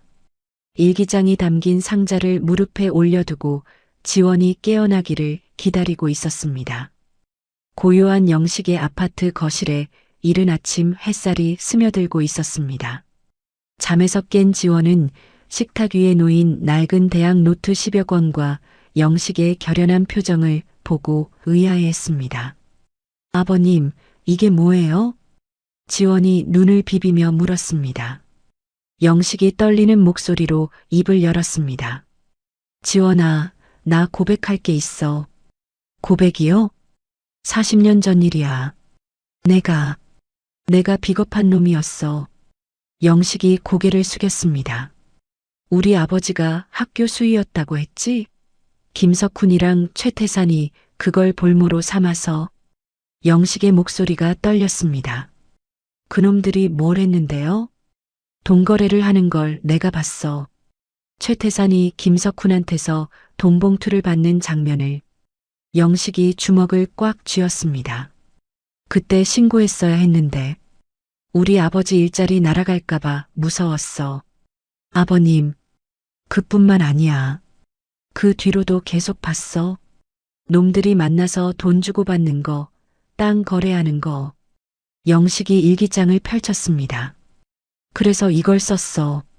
언젠가는 써먹을 날이 올 거라고 생각하면서 지원이 노트를 들여다보자 1980년대부터 최근까지 김석훈이 최태산에게 건넨 뇌물 내역이 암호처럼 기록되어 있었습니다. 1985년 3월 15일 K가 C에게 봉투 전달. 장소 명동 카피샤프. 1987년 7월 3일 강원도 춘천 임야 최 기사 명의로 변경. 1992년 10월 12일 부산 해운대 상가부지 C 지시로 처리. 지원의 눈이 번뜩였습니다. 아버님, 이 강원도 춘천 임야 최 기사 명의라는 게 뭐예요? 최태산 운전기사 이름으로 땅을 샀다는 뜻이야. 본인 명의로는 위험하니까. 영식이 설명했습니다. 지원이 급히 노트북을 켜서 등기부등본을 조회했습니다. 잠깐, 이 주소 한번 확인해 볼게요. 지원의 손가락이 키보드 위에서 빠르게 움직였습니다. 이상하네. 이 땅이 지금 김석훈 건설사 명의로 되어 있어요. 뭐? 영식이 놀라며 물었습니다. 40년 전에는 최태산 기사 명의였는데 지금은 김석훈 건설사 소유예요. 그리고 여기에 지원이 화면을 자세히 들여다봤습니다. 물류 창고가 세워져 있어요. 비밀 물류 창고? 그럼 이 일기장이 단순한 과거 기록이 아니에요. 현재의 은닉 재산을 가리키는 지도예요. 지원이 흥분해서 말했습니다. 영식이 서랍에서 오래된 카세트 테이프를 꺼냈습니다. 이것도 있어. 그때 몰래 녹음한 거야. 지원이 낡은 라디오를 찾아와 테이프를 재생했습니다. 지직거리는 소음 사이로 젊은 시절 최태산의 목소리가 들려왔습니다. 야, 그 땅 내 명의로 하면 안 돼. 위험해. 기사 앞으로 돌려놔. 알겠습니다, 형님. 지원이 전율했습니다. 이거면 충분해요. 정말? 영식이 눈을 빛내며 물었습니다. 하지만 아버님, 지금 제가 감찰받고 있는 상황이라. 그럼 어떻게 해야 하지? 영식이 걱정스러워했습니다. 지원이 휴대폰을 꺼내 전화를 걸었습니다. 이 검사님? 저예요, 지원이. 급한 일이 있어요. 만날 수 있어요? 이 검사는 지원의 유일한 후배였습니다. 형사님도 연락해보세요. 박 기자님도요.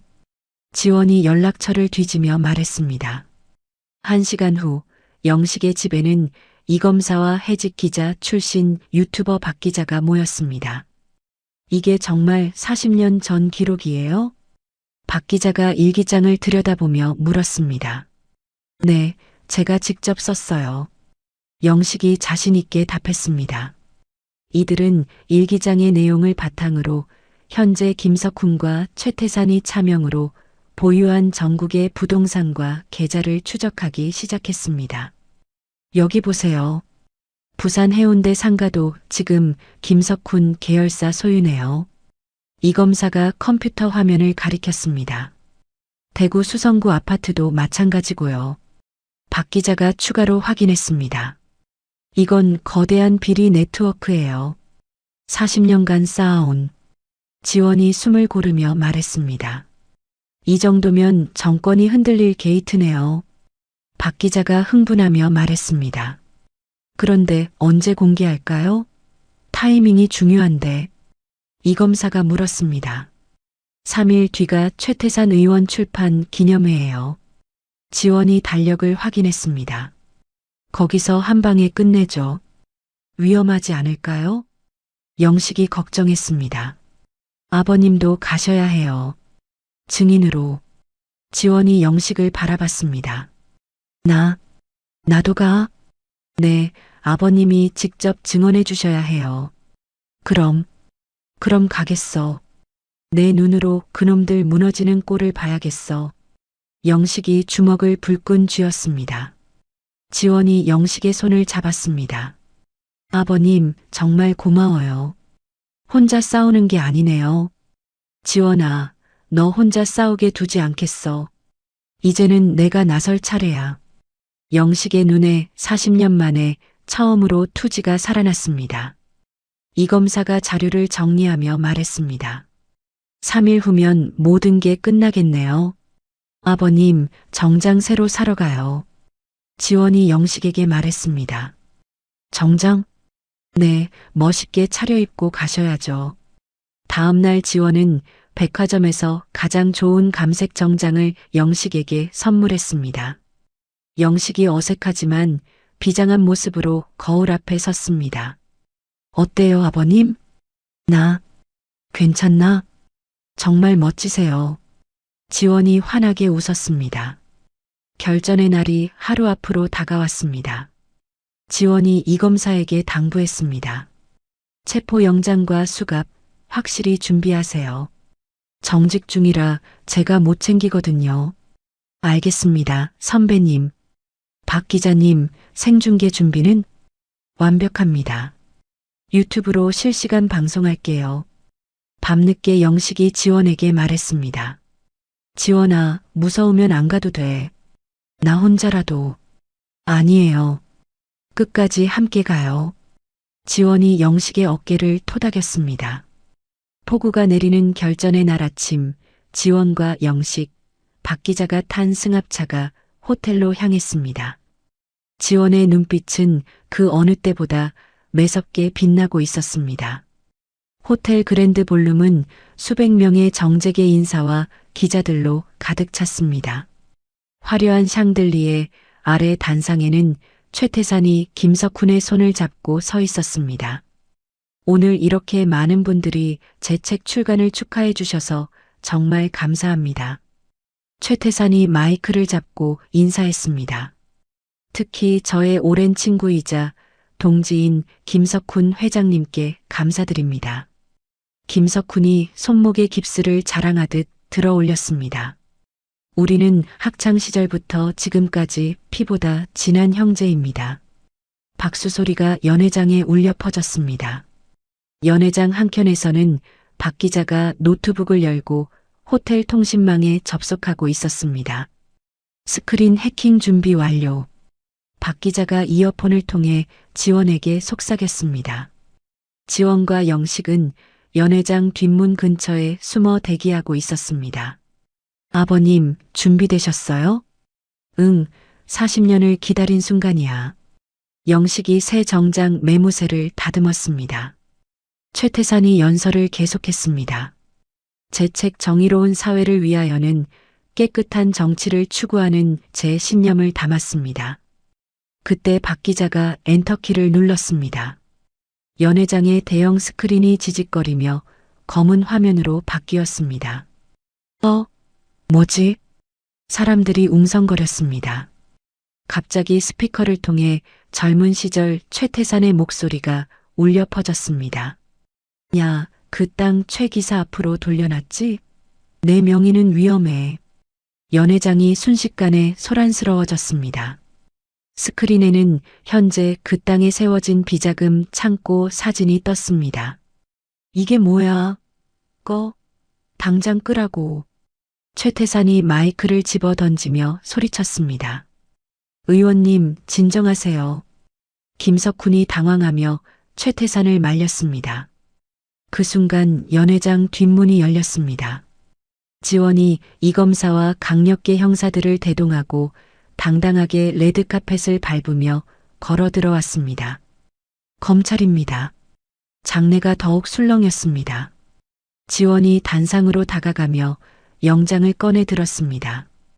40년 전부터 이어진 불법 정치자금법 위반 및 횡령 혐의로 긴급 체포합니다. 40년 전? 최태산이 당황했습니다. 어딜 감히. 김석훈이 경호원들에게 눈짓을 보냈습니다. 경호원들이 지원을 향해 달려들려는 순간이었습니다. 객석 맨 앞줄에 앉아있던 영식이 벌떡 일어나 단상 위로 올라갔습니다. 잠깐. 영식이 마이크를 잡았습니다. 영식아, 너 왜 여기? 김석훈이 얼굴이 하얗게 질렸습니다. 내가 증인이다. 영식의 목소리가 연회장에 울려 퍼졌습니다. 너희들이 내 아버지 협박해서 저지른 짓들 내가 다 기록해뒀다. 영식이 낡은 일기장을 들어 올렸습니다. 40년 동안 너희들이 주고받은 돈, 차명으로 산 땅 다 여기에 있어. 연회장이 웅성거렸습니다. 박노비, 너 미친 거야? 김석훈이 떨리는 목소리로 물었습니다. 박노비, 그래, 나는 박노비였어. 하지만 이제는 아니야. 영식이 주먹을 불끈 쥐었습니다. 너희들이 우리 아버지를 볼모로 삼아서 입 다물게 했지. 하지만 이제 다 끝났어.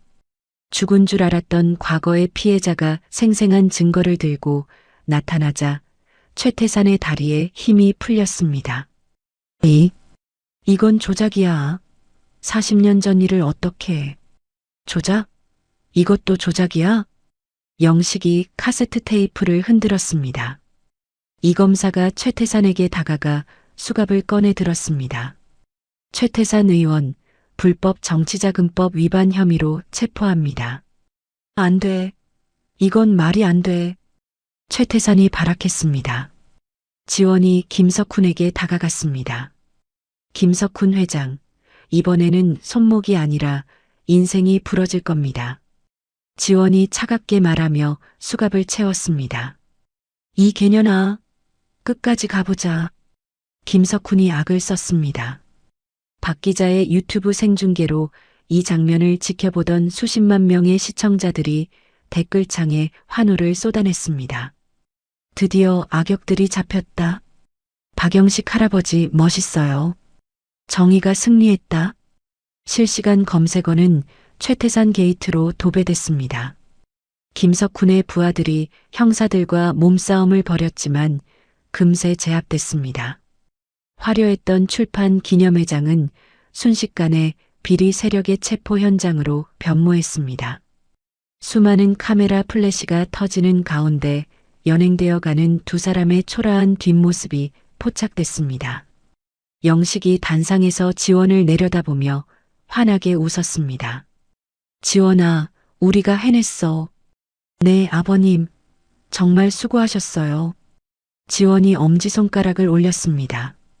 그날 저녁 모든 뉴스의 톱 기사는 40년 비리 게이트, 충격의 전말이었습니다. 지원의 집에서는 온 가족이 모여 삼겹살을 구우며 승리를 자축했습니다. 아버님, 정말 대단하셨어요. 지원의 남편이 영식에게 술을 따랐습니다. 할아버지 멋있어. 아이가 영식에게 매달렸습니다. 영식이 며느리에게 상추쌈을 싸주며 환하게 웃었습니다. 이제야 진짜 아버지 역할을 하는 것 같아. 하지만 뉴스 화면 한 구석, 호송차에 타기 전 김석훈이 변호사와 은밀한 눈빛을 교환하며 입모양으로 무언가를 지시하는 모습이 포착됐습니다. 아직 모든 것이 끝나지 않았음을 암시하는 불길한 신호였습니다. 김석훈과 최태산이 구속된 지 일주일이 지났습니다. 서울구치소 면회실에서 김석훈은 변호사에게 작은 쪽지를 건네며 속삭였습니다. 플랜 B 가동해. 그 병원 세팅 끝났지? 네, 회장님. 모든 준비가 완료됐습니다. 강 변호사가 쪽지를 주머니에 넣었습니다. 박영식 그 늙은이를 완전히 매장시켜버려. 치매 환자로 만들어. 김석훈이 이를 갈며 말했습니다. 다음 날부터 유튜브와 SNS에는 충격적인 영상들이 동시다발적으로 유포되기 시작했습니다. 국민검사의 두 얼굴, 시아버지 치매 조작설, 박영식, 실제로는 중증 치매 환자. 영상 속에는 영식이 병원복을 입고 허공에 삿대질을 하며 횡설수설하는 모습이 담겨 있었습니다. 김석훈이 누구야? 나 모르는데? 돈? 무슨 돈? 나 그런 거 몰라. 자막에는 중증 치매 환자를 이용한 검사의 쇼라는 문구가 선명하게 박혀 있었습니다. 영상을 본 네티즌들의 반응이 급변했습니다. 진짜 치매면 증언이 무효 아닌가? 검사가 치매 환자 이용해서 거짓 증언시킨 거네?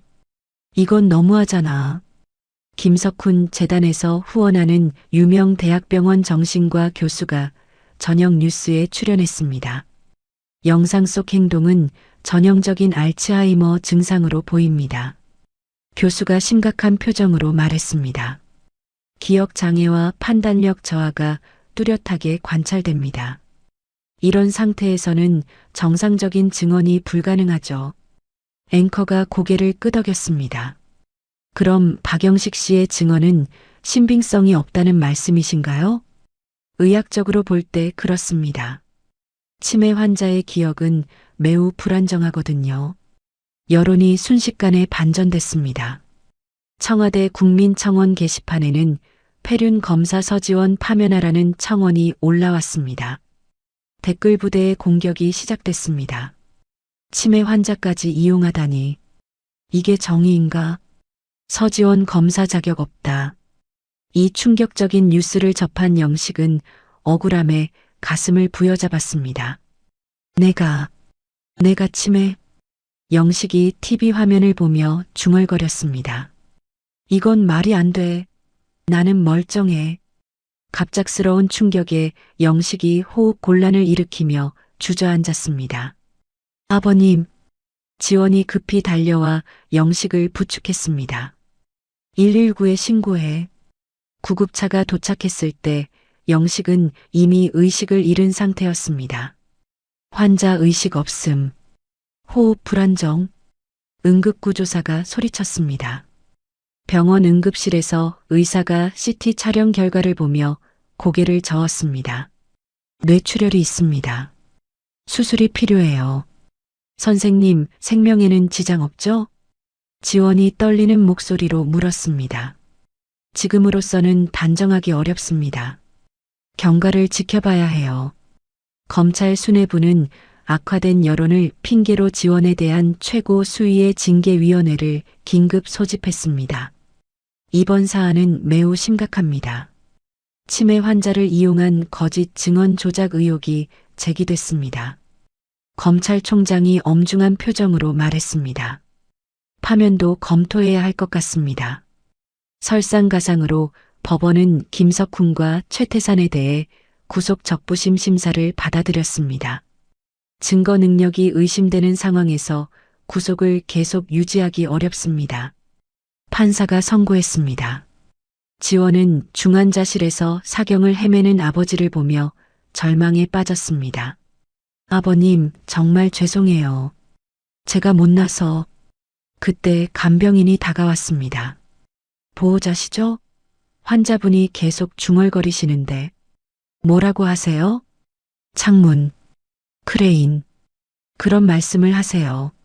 지원이 조작 영상을 다시 천천히 살펴봤습니다. 영상 속 병원 창문에 희미하게 비친 불빛이 눈에 들어왔습니다. 저게 타워 크레인? 지원이 화면을 확대했습니다. 이 각도면 김석훈 재단 소유의 H병원 별관 쪽이네. 지원이 박 기자에게 급히 전화를 걸었습니다.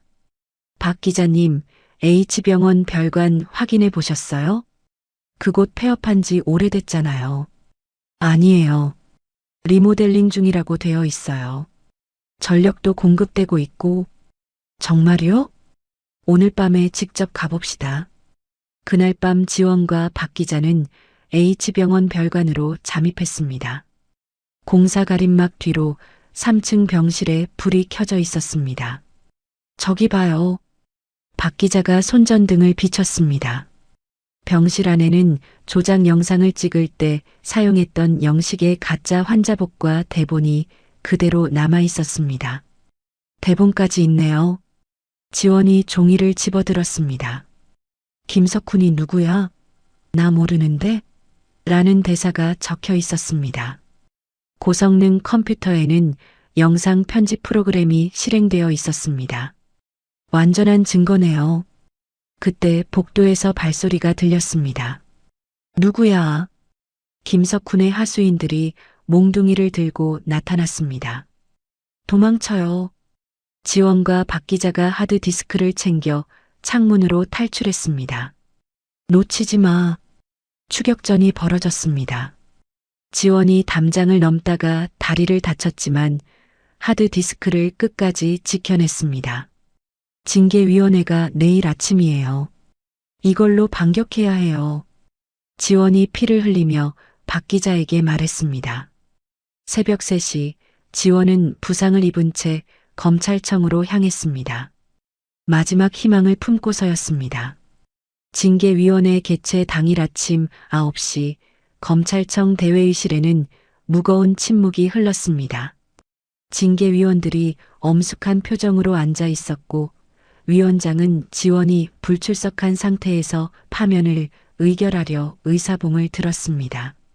서지원 검사의 출석 없이 회의를 진행하겠습니다. 위원장이 선언했습니다. 치매 환자를 이용한 거짓 증언 조작은 검사로서 용납할 수 없는 행위입니다. 위원들이 고개를 끄덕였습니다. 그 순간 회의실 문이 쾅 하고 열리며 흑투성이가 된 지원이 절뚝거리며 들어왔습니다. 죄송합니다. 청원 경찰들이 막아서려 했지만 지원이 소리쳤습니다. 소명 기회를 주십시오. 서 검사, 지금 상태로는 위원장이 난색을 표했습니다. 증거도 없지 않소? 있습니다. 지원이 하드디스크를 꺼내 들었습니다. 징계위 간사로 참석해 있던 후배 이 검사가 지원의 눈짓을 받고 슬그머니 빈 프로젝터 케이블을 자신의 노트북에 연결했습니다. 잠깐 뭐라는 거요? 위원장이 당황했습니다. 이 검사가 엔터키를 눌렀습니다. 스크린의 하드디스크 속 영상이 재생되기 시작했습니다. 액션. 감독으로 보이는 남자가 소리쳤습니다. 영상 속에서 영식과 비슷한 배우가 병원복을 입고 연기하고 있었습니다. 김석훈이 누구야? 나 모르는데? 더 미친 사람처럼 연기해. 치매 환자답게. 김석훈의 하수인이 배우에게 지시했습니다. 의사 선생님, 수고하셨습니다. 가짜 의사가 돈봉투를 받으며 웃는 장면이 적나라하게 나왔습니다.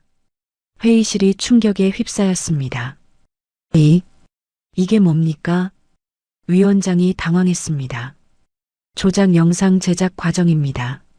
저희 아버님은 치매가 아니에요. 지원이 목소리를 높였습니다. 김석훈이 구치소에서 지시해서 만든 거짓 영상입니다. 생중계되던 징계위 상황을 지켜보던 기자들이 미친 듯이 속보를 타전했습니다. 충격.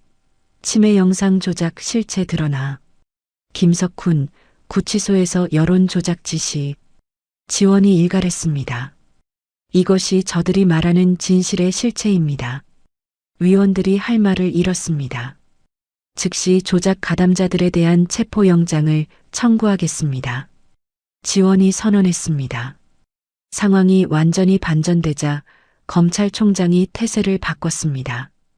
김석훈과 최태산에 대한 재수사를 지시합니다. 징계위원회는 무산됩니다. 알겠습니다.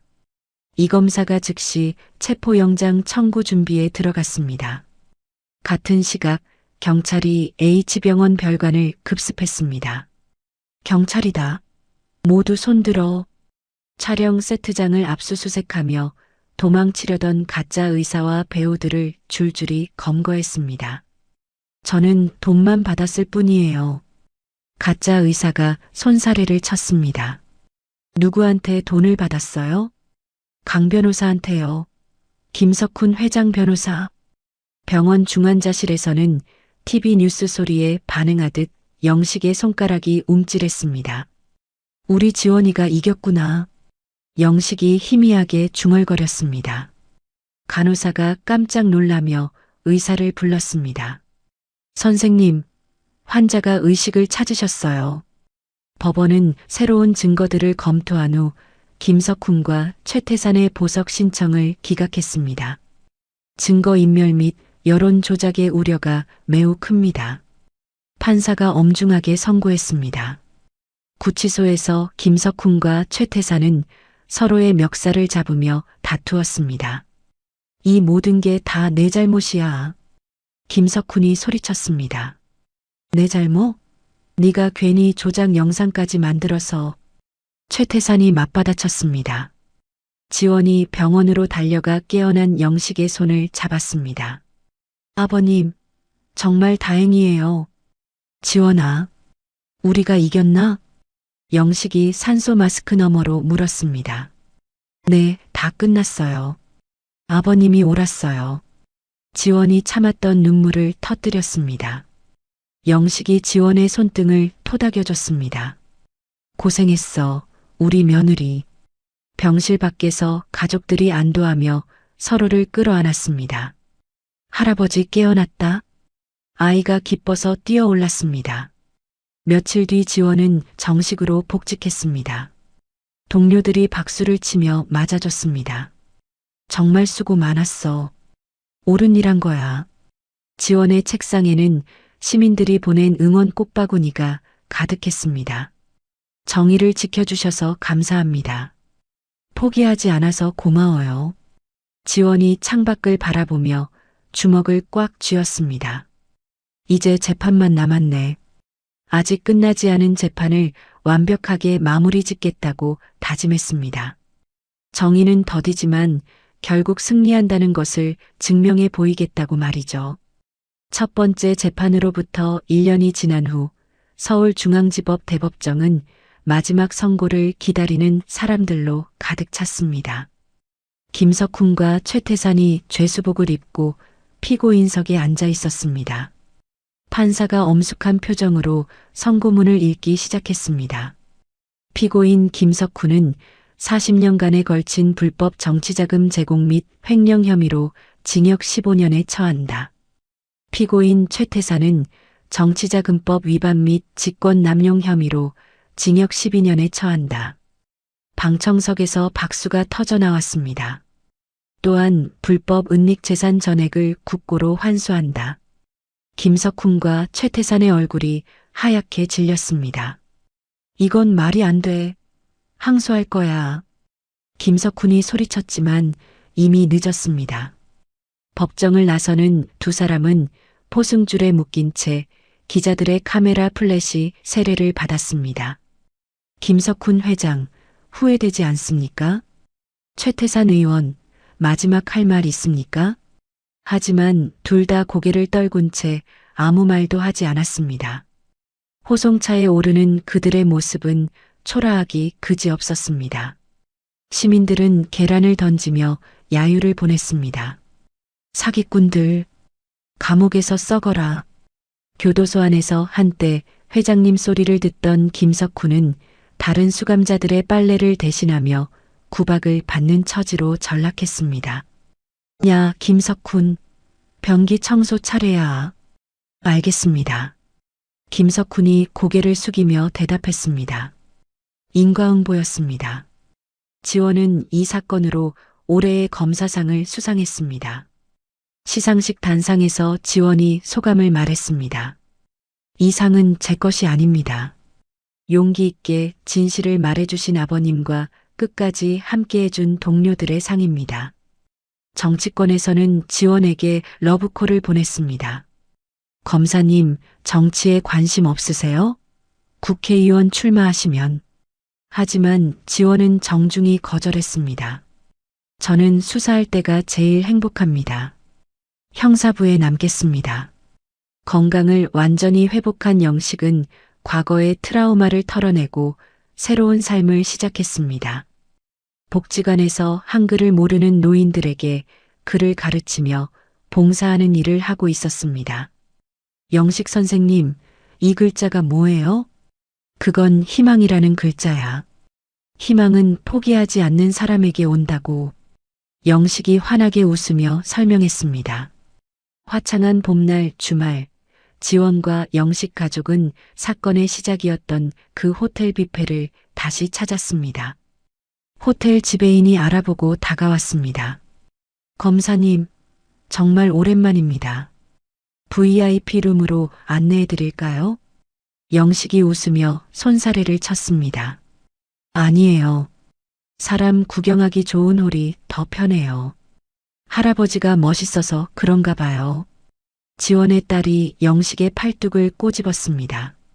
식사를 하던 중 우연히 마주친 옛 동창들이 영식의 테이블로 쭈뼛거리며 다가왔습니다. 영식아, 정말 미안했어. 그때 우리가 너무했지. 동창들이 90도로 허리를 숙이며 진심으로 사과했습니다. 영식이 그들에게 와인을 한 잔씩 따라주었습니다. 지난 일은 잊고 잘 지내봅시다. 우리 이제 늙었는데 뭘. 영식의 대인배 풍모에 동창들이 부끄러워했습니다. 네가 이런 사람이었는지 몰랐어. 정말 존경해. 식사를 마치고 호텔 앞 공원을 산책하던 중 지원의 구두끈이 풀렸습니다. 영식이 어느새 다가와 무릎을 꿇고 끈을 단단히 묶어줬습니다. 아버님, 제가 할게요. 지원이 민망해하며 일으키려 했습니다. 이제야 내가 진짜 아버지 노릇을 하는 것 같아. 영식이 환하게 웃어 보였습니다.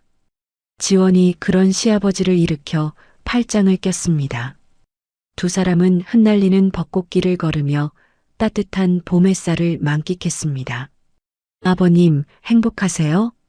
응, 정말 행복해. 너희들이 있어서. 지원의 남편과 딸이 저만 치서 빨리 오라며 손을 흔들었습니다. 영식과 지원은 서로를 마주보며 행복한 미소를 지었습니다. 벤치에 놓인 영식의 낡은 일기장 위로 벚꽃잎이 떨어졌습니다. 마지막 페이지에는 지원의 글씨로 이렇게 적혀 있었습니다. 정의는 더디지만 반드시 온다. 마이너스 아버님과 함께. 영식과 지원이 나란히 서서 V자를 그리며 찍은 셀카 사진이 그들의 휴대폰에 저장됐습니다. 40년 만에 찾아온 완전한 봄이었습니다. 박영식과 서지원의 이야기를 통해 우리는 진정한 용기가 무엇인지 깨달을 수 있었습니다. 때로는 40년이라는 긴 시간이 지나서야 옳은 선택을 할 용기가 생기기도 합니다. 하지만 중요한 것은 포기하지 않는 것이겠죠. 권력과 돈 앞에서 굴복하지 않고 가족을 지키려는 마음, 그리고 정의를 실현하려는 의지가 결국 거대한 악을 무너뜨렸습니다. 우리 주변에도 박영식처럼 오랫동안 참아온 분들이 계실 겁니다. 그분들에게 이 이야기가 작은 힘이 되길 바랍니다. 정의는 더디지만 반드시 온다는 것, 그리고 가족의 사랑과 지지가 얼마나 큰 힘이 되는지 다시 한번 느낄 수 있었던 이야기였습니다. 어떤 상황에서도 옳은 것을 선택하는 용기를 잃지 말았으면 좋겠습니다. 이야기를 끝까지 들어주신 분이 계시다면 잘 들었다고 댓글 하나만 남겨주세요. 감사합니다.